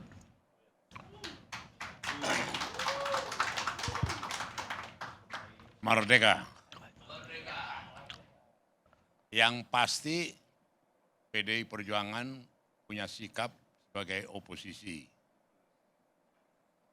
Sebenarnya ini kehendak dari rakyat dari bawah. Jadi bukan maunya elit gitu loh. Jadi apa yang disampaikan oleh saudara Ganjar dan Mahfud yaitu cerminan daripada sikap daripada PDI Perjuangan. Dan juga pengalaman PDI Perjuangan waktu SBY 2 periode jadi presiden, juga kita oposisi. Malah itu mengumpulkan energi, membuat kita lebih kuat lagi dan kedepannya menang. Itu pengalaman. Tidak mau kita terima waktu itu ditawarin, tidak ada cerita. Dan itu terhormat. Dan itu dihargai. Itu juga yang menjadi sikap kita sekarang. Tetapi lebih apanya nanti saya tidak mau mendahului tanggal 24 ini. Nanti ada Rakernas sampai tanggal 26. Di situ akan lebih dimantapkan lagi positioning daripada PDI Perjuangan sekarang dan ke depan. Dan apa yang dikatakan oleh Ganjar bahwa itu adalah sangat menghormati mereka yang menang dengan cara kita tidak ikut apakan mereka, merepotkan mereka. Itu sebagai bentuk daripada penghargaan kita kepada kemenangan itu. Dan ini pendidikan politik. Ini satu pendidikan politik yang kemudian bahwa menjadi oposisi itu juga terhormat. Menjadi oposisi itu juga bernilai, berharga. Menjadi oposisi yang melakukan check and balance itu juga mulia. Itu yang menjadi pegangan dari kita. Nah kemudian juga pada harapan kita di periode terakhir ini, berapa bulan lagi, saya pikir Presiden Jokowi juga harus menggunakan kekuasaan, kekuatan dan untuk membuat lebih sehat. Artinya jangan sampai kemudian menjadi terwariskan santase, terwariskan kemudian dilihat salahnya siapa, kemudian ditakut-takuti, kemudian supaya ini kalaupun ada hal-hal yang begitu supaya lebih tidak diwariskan itu. Itu penting sekali. Oh ketua umum partai ini terpaksa ngikut karena dia ada kartu ininya. Oh dia ini kelemahannya ada. Lagi dipanggil Kejaksaan Agung, lagi diperiksa KPK, lagi di ini. Hal-hal yang sebegitu saya pikir sudah betul-betul menjadi PR daripada Jokowi untuk tidak mewariskan pola permainan seperti itu lagi. Jadi dalam hal banyak pembelajaran kita, apa yang terjadi, dan satu hal yang terus terang aja, bangsa Indonesia ini adalah bangsa yang besar, bangsa yang tidak mudah pecah, bangsa yang sudah teruji. Kalau kita lihat sejarah, waktu terjadi pemberontakan PRRI Permesta, itu sebenarnya Indonesia itu sudah seperti Korea Utara, Korea Selatan, Vietnam Utara, Vietnam Selatan. Tapi kita tidak pecah. Waktu terjadi Darul Islam dan TII, Indonesia sebenarnya sudah seperti Bangladesh dan Pakistan. Kartosuwiryo, Kahar Mujakar, Daud Bre. Tapi kita bisa keluar dari kemelut bangsa itu tanpa ada perpecahan. Dan bisa berdamai. Itu kekuatan-kekuatan bangsa ini bukan main-main gitu loh. Jadi secara secara biologis, secara anatomi, dan secara arwah, rohnya, betul-betul adalah bangsa yang kuat. Dan itu janganlah ada yang mempermain-mainkan itu. Jadi kembali kalau ada pertanyaan tadi mengenai sikap daripada PDI Perjuangan, saya pikir sudah sangat jelas. Di kalangan ini juga sudah anggota-anggota dan simpatisan-simpatisan juga sudah sangat jelas bahwa PDI Perjuangan itu mempunyai satu sikap yang terlibat dalam pendidikan politik daripada bangsa ini. Begitu Pak Karni.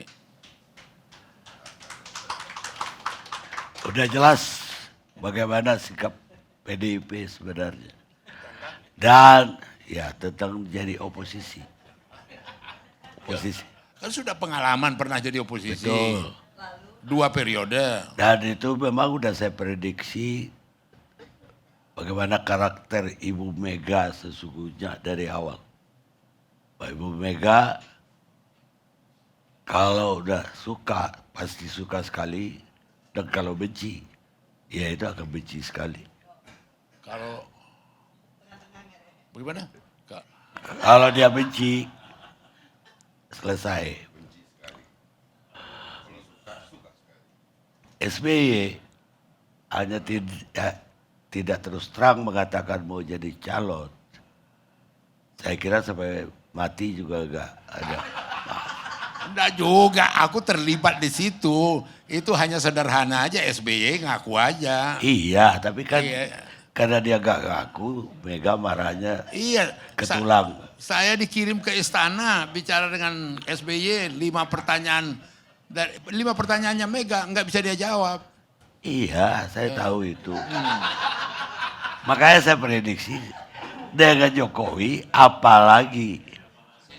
Saya pikir kalau Jokowi sudah lewat. Iya, makanya lewat habis. Udah selesai dia. Selesai banget. Iya. Hubungan itu juga udah selesai banget. Iya, udah selesai. Itu ya. Enggak, ini jelasin nih. Ya, itu lain lagi. Tapi Saya pikir tokoh politik yang tidak punya barrier psikologis dengan Prabowo dan Mega dengan itu, mereka berdua. Waktu luntang lantung Prabowo tanpa paspor, Mega yang memberikan jaminan masuk. Iya. Jadi ya, dan kemudian Prabowo sendiri mengatakan bukan ke saya dalam satu pertemuan resmi, Gerindra itu adik kandungnya PDI Perjuangan. Jadi Gitu loh. kenapa harus oposisi kalau gitu? Enggak, Pak? itu pengakuannya Prabowo, bukan omonganku. Kenapa harus oposisi kalau nggak ada masalah? Apa ya? Biar cantik permainan itu. Demokrasi itu gimana? Biar cantik lah. Kenapa? Iya benar ya? Iya. Enggak juga, itu sehat lah itu jadi oposisi. Ya itu demokrasi. kan. Iya. Ada yang apa ya?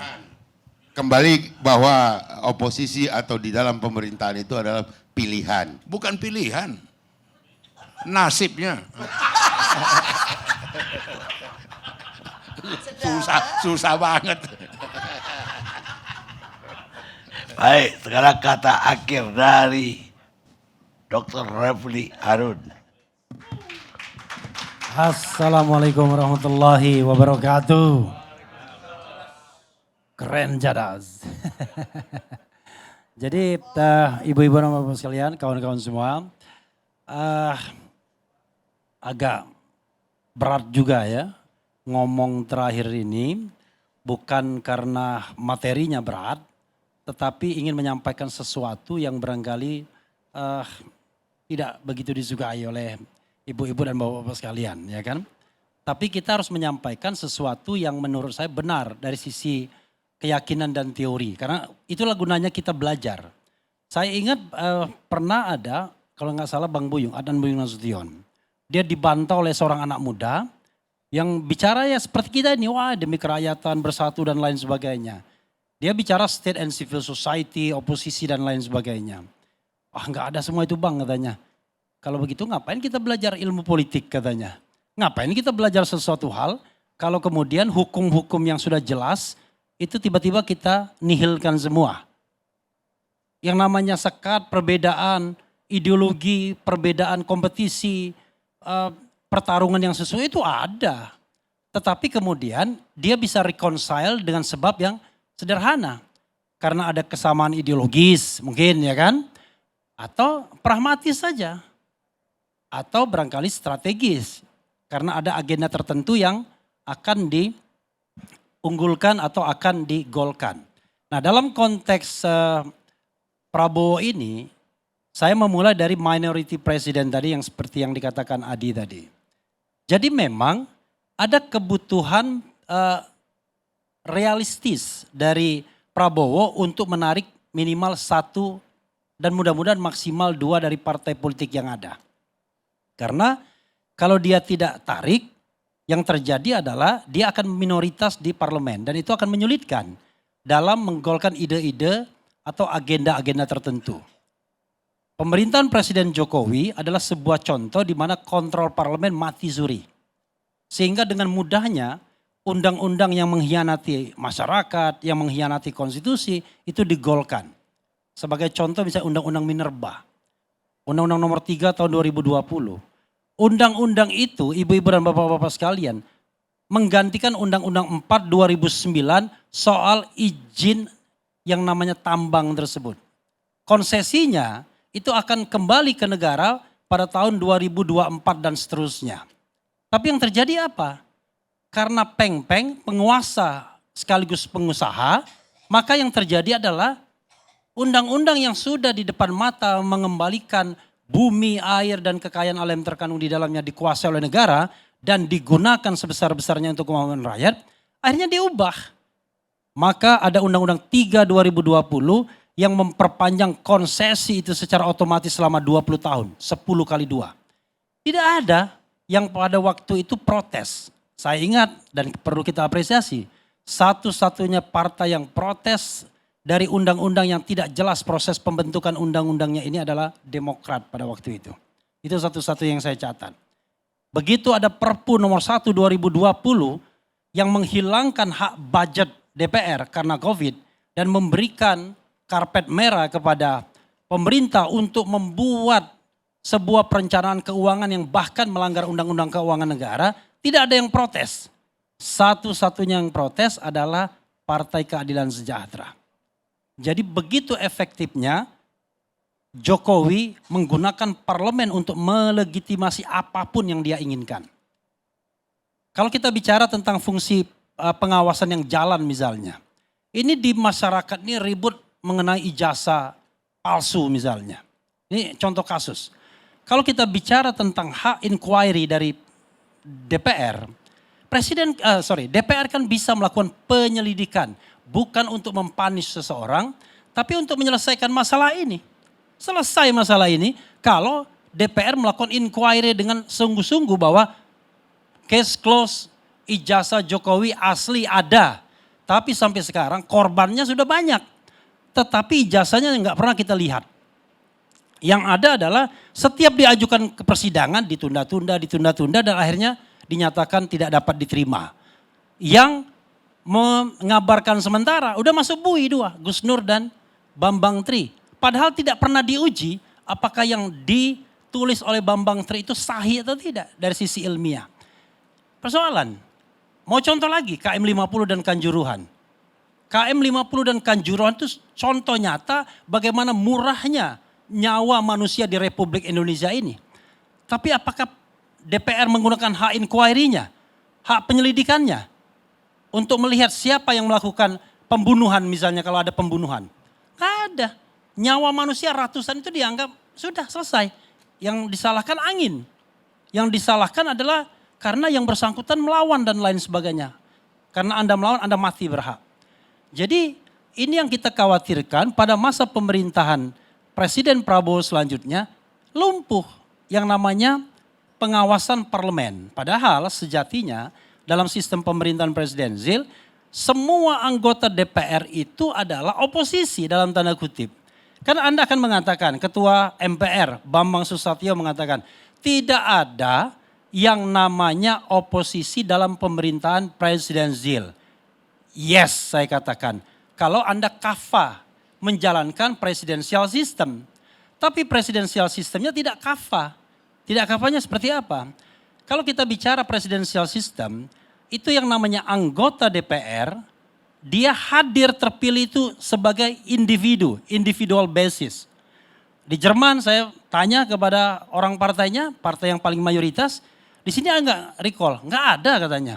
Karena once Anda terpilih, Anda adalah wakil rakyat Jerman secara keseluruhan. No matter dari mana dapil Anda. Sehingga individu-individu itu dihargai. Karena itu ketika mereka melakukan pengawasan, individu itu tidak akan diancam oleh recall. Kalau kita kan enggak. Begitu Anda sudah komit ketua umum partainya menjadi bagian dari koalisi so-called, dan kemudian ada 1-2 kursi yang diberikan baik menteri, wakil menteri maupun jabatan setingkat menteri lainnya, maka Anda diam. Anda hanya punya ruang bermain yang dibatasi. Tapi begitu sampai hal yang substantif, jangan. Misalnya utak-atik KM 50, nggak ada yang berani. Kalau Lulu berani mengungkapkan besok saya mau inquiry KM 50, good. Tapi saya yakin Anda nggak akan berani. Karena ada yang namanya batas permainan. Anda boleh ngomong apa saja, tapi begitu ketua umum partai Anda yang berpresidensial club dengan presiden terpilih, misalnya kan ada klub presiden katanya. Tolong ini boleh, ini nggak boleh dan lain sebagainya. Maka presidensial sistem kita sudah cacat. Kenapa? Karena kita memasukkan unsur-unsur parlementer dalam presidensial sistem kita. Yaitu ketika misalnya penguasa atau pejabat merekrut seorang menteri atau pejabat setingkat menteri, dia dianggap menyogok partai politik. Sehingga partai politik itu sudah dikerangkeng. Anda nggak boleh loh ngomong berbeda dari apa yang sudah digariskan kekuasaan. Let's say Omnibus Law. Omnibus Law itu gila. Bayangkan. Putusan Mahkamah Konstitusi mengatakan tolong Omnibus Law diperbaiki dalam legislasi yang normal within 2 years. 2 tahun. Apa yang dilakukan oleh Presiden Jokowi? Keluarkan perpu dia. dia reinstall lagi yang namanya Omnibus Law tersebut dan surprise, DPR menerimanya. Dan MK juga tidak membatalkannya, padahal jelas-jelas itu melanggar putusan Mahkamah Konstitusi. Kok tidak ada komitmen kita berbangsa yang sesuai dengan konstitusi? Itu kan sangat konstitusionalistik untuk menghormati putusan MK. Anda giliran Pilpres, hormati dong putusan MK, MK sudah memutuskan. Tapi giliran yang terkait dengan Omnibus Law, nggak ada yang bicara menghormati putusan MK. Nah, karena itulah kalau kita bicara tentang fatsun politiknya ya kalau Anda kalah ya janganlah minta-minta kursi. Janganlah mepet-mepet, janganlah melipir-lipir. Ya. Kritik yang sama saya sampaikan juga kepada Anies Baswedan, ya. Biar yang lain senang kan? Sebagai mantan relawan, sebagai mantan tim hukum, sebagai mantan dewan pakar, sebagai mantan penasehat hukum, tim hukum. Ya. Ketika Anies ditanya, gimana kalau misalnya ada tawaran dari Prabowo Subianto? Dia bilang, ya orang undangan saja belum. Nah, saya kritik itu. Saya bilang kemarin di TV One, saya bilang dia kan individual. Dia tidak memerlukan raker untuk mengatakan ya dan tidak untuk beroposisi. Beda sama Ganjar. Ganjar memerlukan raker untuk mengatakan iya dan tidak. Hari ini Ganjar mengatakan beroposisi, tapi nanti kalau raker 24 April mengatakan, Mei, 24 Mei, udah lewat ya Aprilnya ya.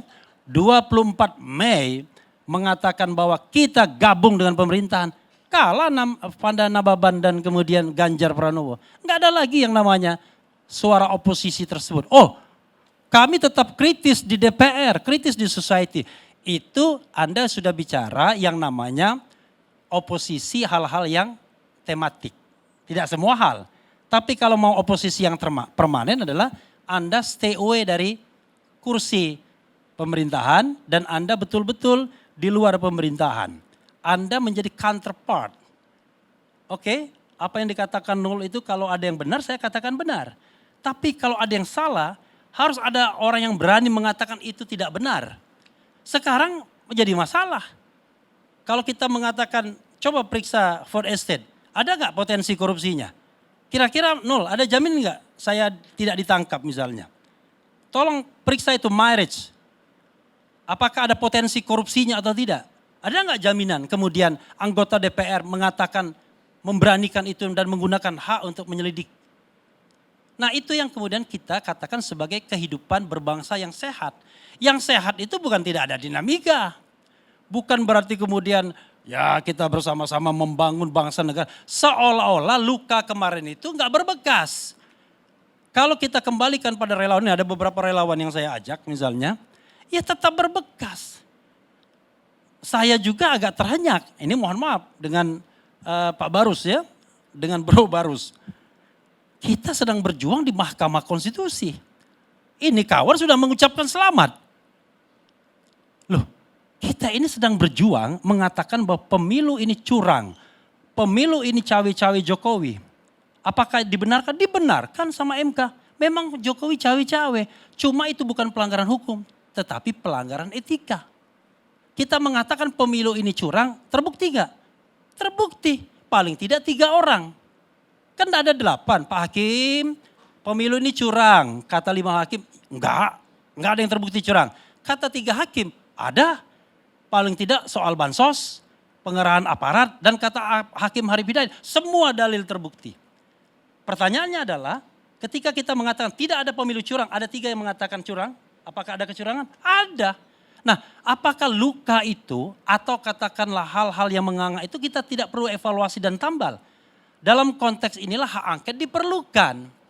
Tetapi masalahnya adalah kalau kita ingat ininya lukanya menganga, hak angket itu saya yakin dikhawatirkan bukan menyembuhkan luka nantinya, malah membuat luka makin kelihatan. Oh, kalau begitu jangan-jangan kemenangannya tidak legitimate. Maka kemudian kita hari ini kan dihadapkan pada angka-angka yang ya aneh-aneh.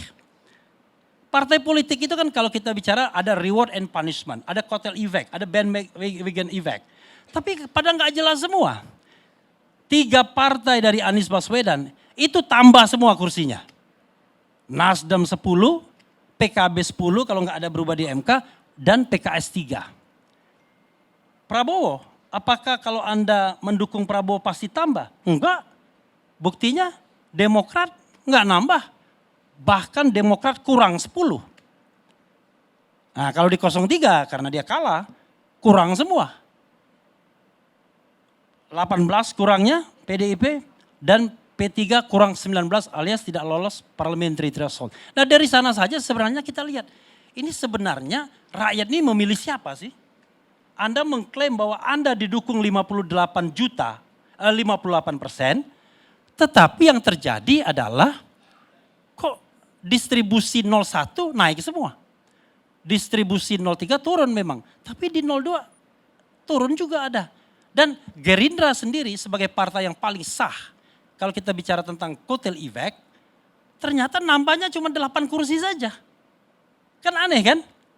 Kursi Gerindra itu cuma 16%, Prabowo 58%. Berarti 42% dinikmati partai lain.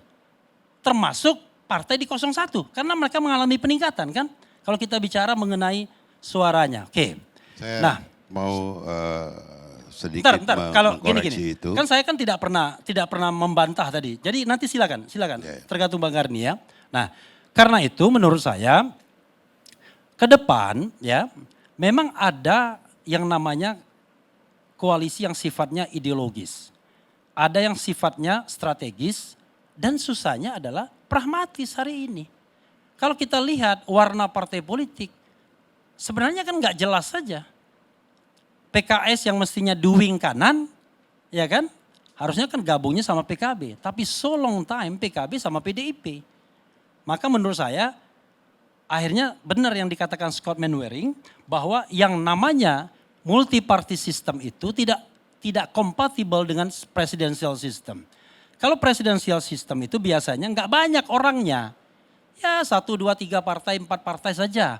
Kalaupun ada biasanya hybrid system seperti Prancis. Banyak partai presidennya kuat tapi perdana menterinya juga kuat.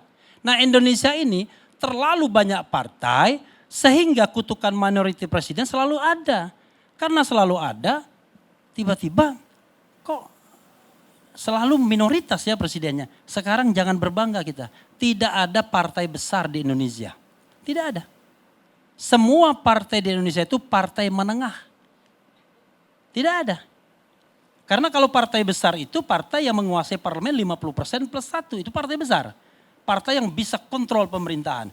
Tapi partai sekarang partai rame-ramean.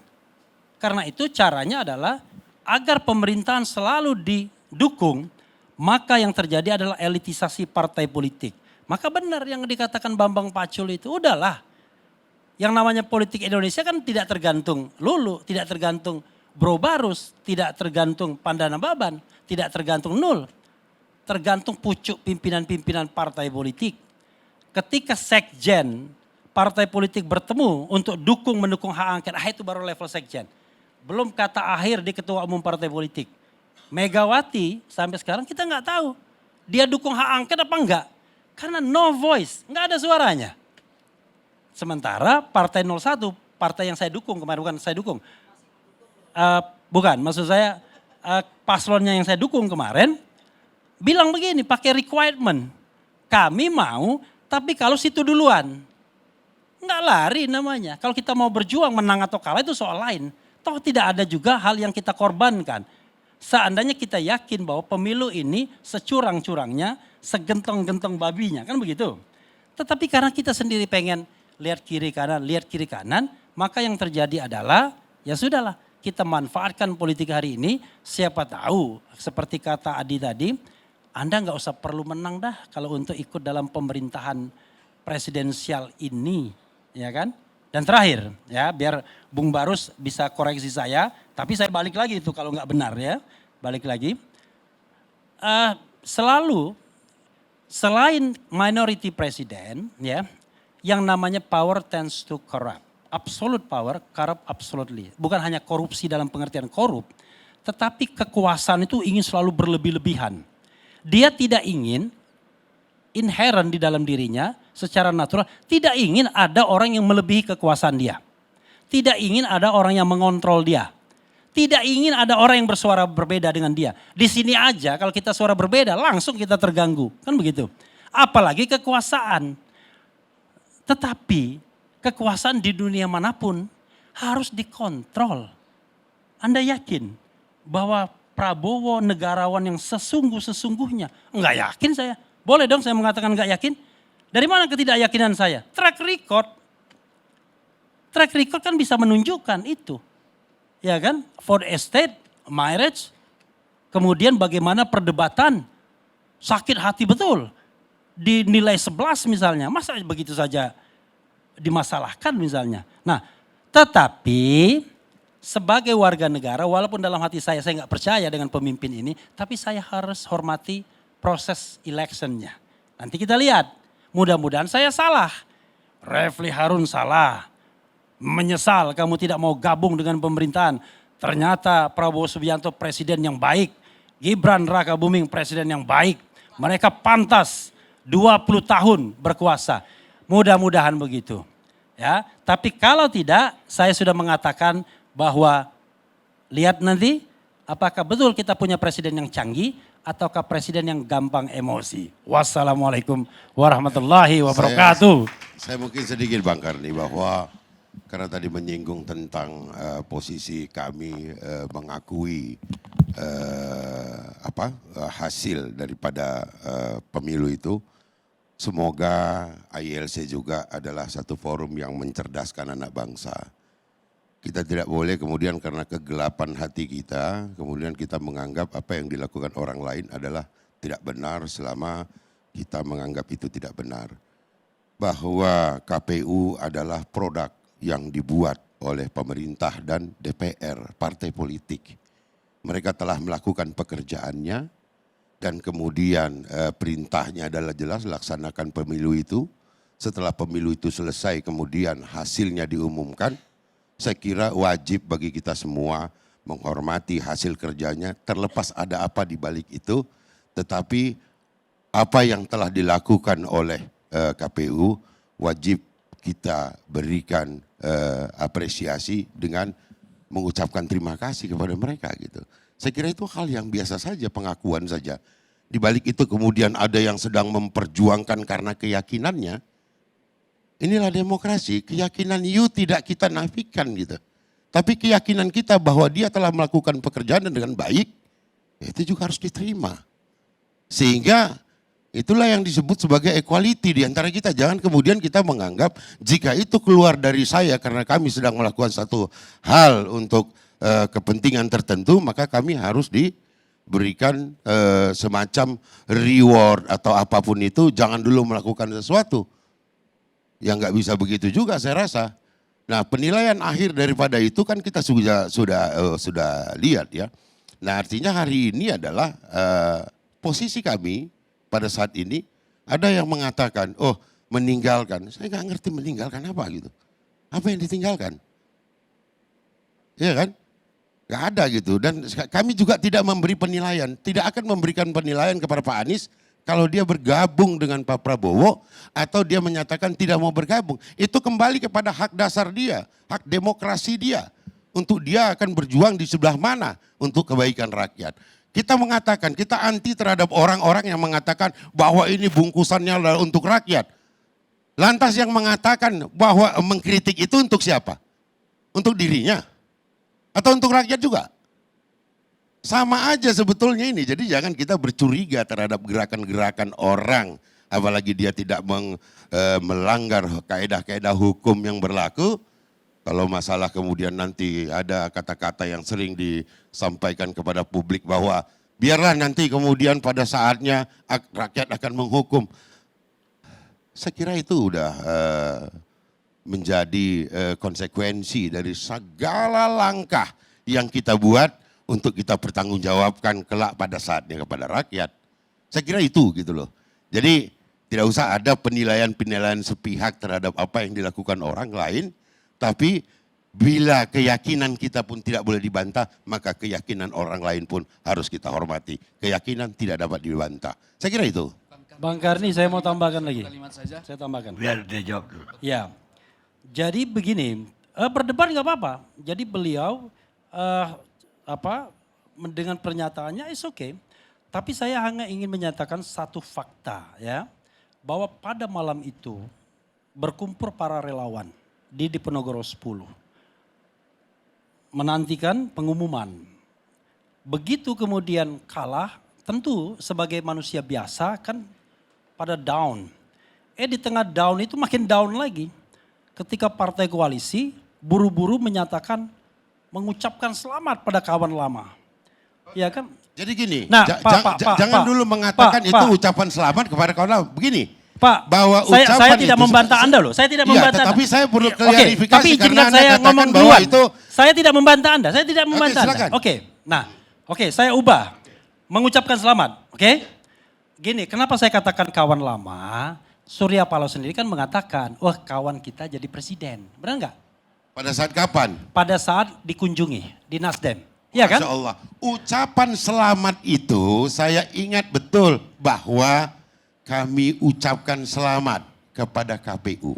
Oke. Kepada paslon. Oke, Dan udah. kepada Oke. tunggu dulu, biar kelar ini. Kepada pemenang versi penghitungan KPU. Jelas loh, ada versi. Ya oke. Gini, Gitu gini. loh. Pak, Jadi Pak. enggak, Bung Refli. Oke, kadang-kadang kita hal udah yang terima seperti itu, ini, tetapi iya. gini, Kadang-kadang Anda harus yang dengarkan seperti juga ini, psikologi politiknya kadang-kadang dong. yang seperti ini perlu disampaikan kepada Iya. masyarakat. Oh iya, tetapi Jangan coba lihat, dipotong. hai masyarakat Jadi ya, apakah jangan ketika kesannya Nasdem kemudian, menyampaikan pada tanggal 20 Oh iya, Maret itu betul. sesuatu yang proper atau tidak? Apakah itu tidak melemahkan betul perjuangan? itu disampaikan Padahal seperti pada itu. waktu itu kita Ada sedang orang berjuang. yang tidak Masih ada ingin mengakui Mahkamah itu Konstitusi. karena ada ruang-ruang yang akan hilang ketika Saudara-saudara dia sekalian, kemudian kelihatan betul kehilangan bagaimana pragmatisme partai konfrontasi. politiknya. Sudah, Sangat kita pragmatis kan partai paham politik. itu. Tidak Kita paham menghargai itu. masyarakat yang Jangan mendukung. masyarakat Tidak dipengaruhi menghargai relawan untuk yang menjadi mendukung. antipati Tidak terhadap menghargai politik. lawyer yang mendukung. Jangan Tidak mengambil menghargai keuntungan perjuangan dari daripada Mahkamah itu. Konstitusi. Cukup. Kita tahu Ini itu. hal yang buruk sekali. Untuk supaya Dan konsumsi hari-hari podcast terakhir ini dan segala Anda macam. bisa lihat Tidak bisa siapa yang seperti itu. pragmatis atau tidak. Cukup. Jangan. Ya? Cukup. Siapa yang pragmatis atau tidak. Siapa yang Sudah. pragmatis adalah yang ingin memanfaatkan pertengkaran antar masyarakat. Yang pragmatis adalah yang Itu ingin dia. memanfaatkan Cukup. siapa yang menang Sudah. untuk mendapatkan Kita kan keuntungan. paham itu. Itu yang pragmatis. Tar. Nah, terakhir. Enggak kadang-kadang. Enggak ini. Sekarang, Ini cuma memanfaatkan situasi saja. Saya tidak ngomong itu lagi, saya ngomong yang lain. Ya silakan Pak, ngomong Barus, yang lain. saya ngomong yang lain. Silakan itu. Saya tutup kalau Enggak, Satu kalimat saja, Gini, Pak. ada satu hal yang penting, Bang Karni. Kenapa kemudian pragmatisme politik itu membahayakan? Hari ini ada agenda untuk mengubah Undang-Undang Kementerian Negara dari 34 menteri ke 41 menteri. Yusril sebagai ahli hukum tata negara mengatakan, gampang Pak, nanti waktu dilantik keluarkan perpu. Nah itulah yang namanya koalisi gemoy. Yang kemudian akhirnya cuma bagi-bagi jabatan. Terima kasih. Oke. Wassalamualaikum warahmatullahi wabarakatuh. Cukup. Bang Karni, satu Cukup. kalimat saja. Emrus. Satu kalimat saja. Ya. Jadi proses kepemiluan kita sebenarnya sudah banyak mempertanyakan, bahkan dunia internasional. Jadi kalau dikatakan tadi KPU baik, saya kira fakta menunjukkan mereka telah melanggar etika. Baru di Mahkamah Konstitusi melanggar etika. Tunggu, jangan dulu saya jawab. Selesai saya ngomong, jangan biasakan memotong. Saya bukan perwakilan KPU. Tunggu. Karena abang katakan tadi, kita ucapkan selamat. Kan begitu. Mereka sudah bekerja dengan baik. Selamat Tunggu dulu. atas hasil Tunggu kerjanya, dulu. gitu Tunggu loh. dulu, biar selesai saya ngomong. Jangan tunjuk Tunggu KPU, dulu. jangan nunjuknya ke saya. Enggak. Saya bukan KPU. Karena saudara yang mengatakan, saya ulang dulu. Saudara menunjuk saya KPU, Ya, jangan dong. Saya karena bukan so- KPU. Karena saudara mengatakan KPU sudah bekerja dengan baik. Itu yang disampaikan pada saat itu. Ya, oleh Tapi karena saya itu, bukan KPU. tunggu. Artinya bahwa bagaimana kita mempercaya KPU di tengah pelanggaran etika 3 kali. Ya, Jadi subjektivitas oleh karena Anda sampaikan saja kepada jadi KPU, jangan kepada saya. Karena Anda yang mengatakan tadi mengangkat itu. Oleh karena itulah proses kepemiluan kita memang bermasalah.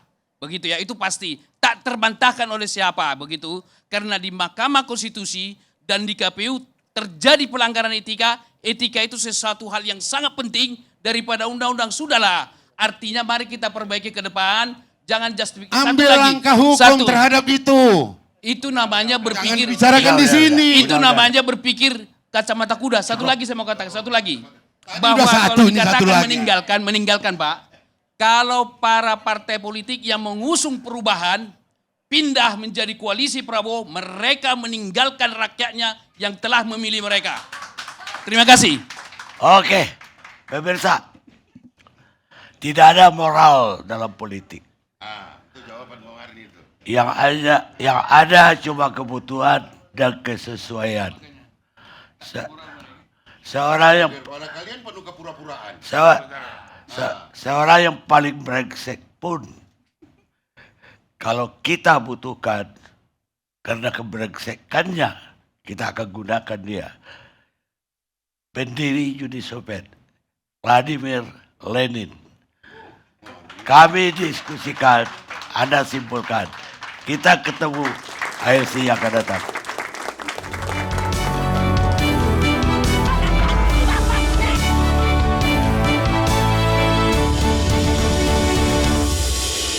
Dipersembahkan oleh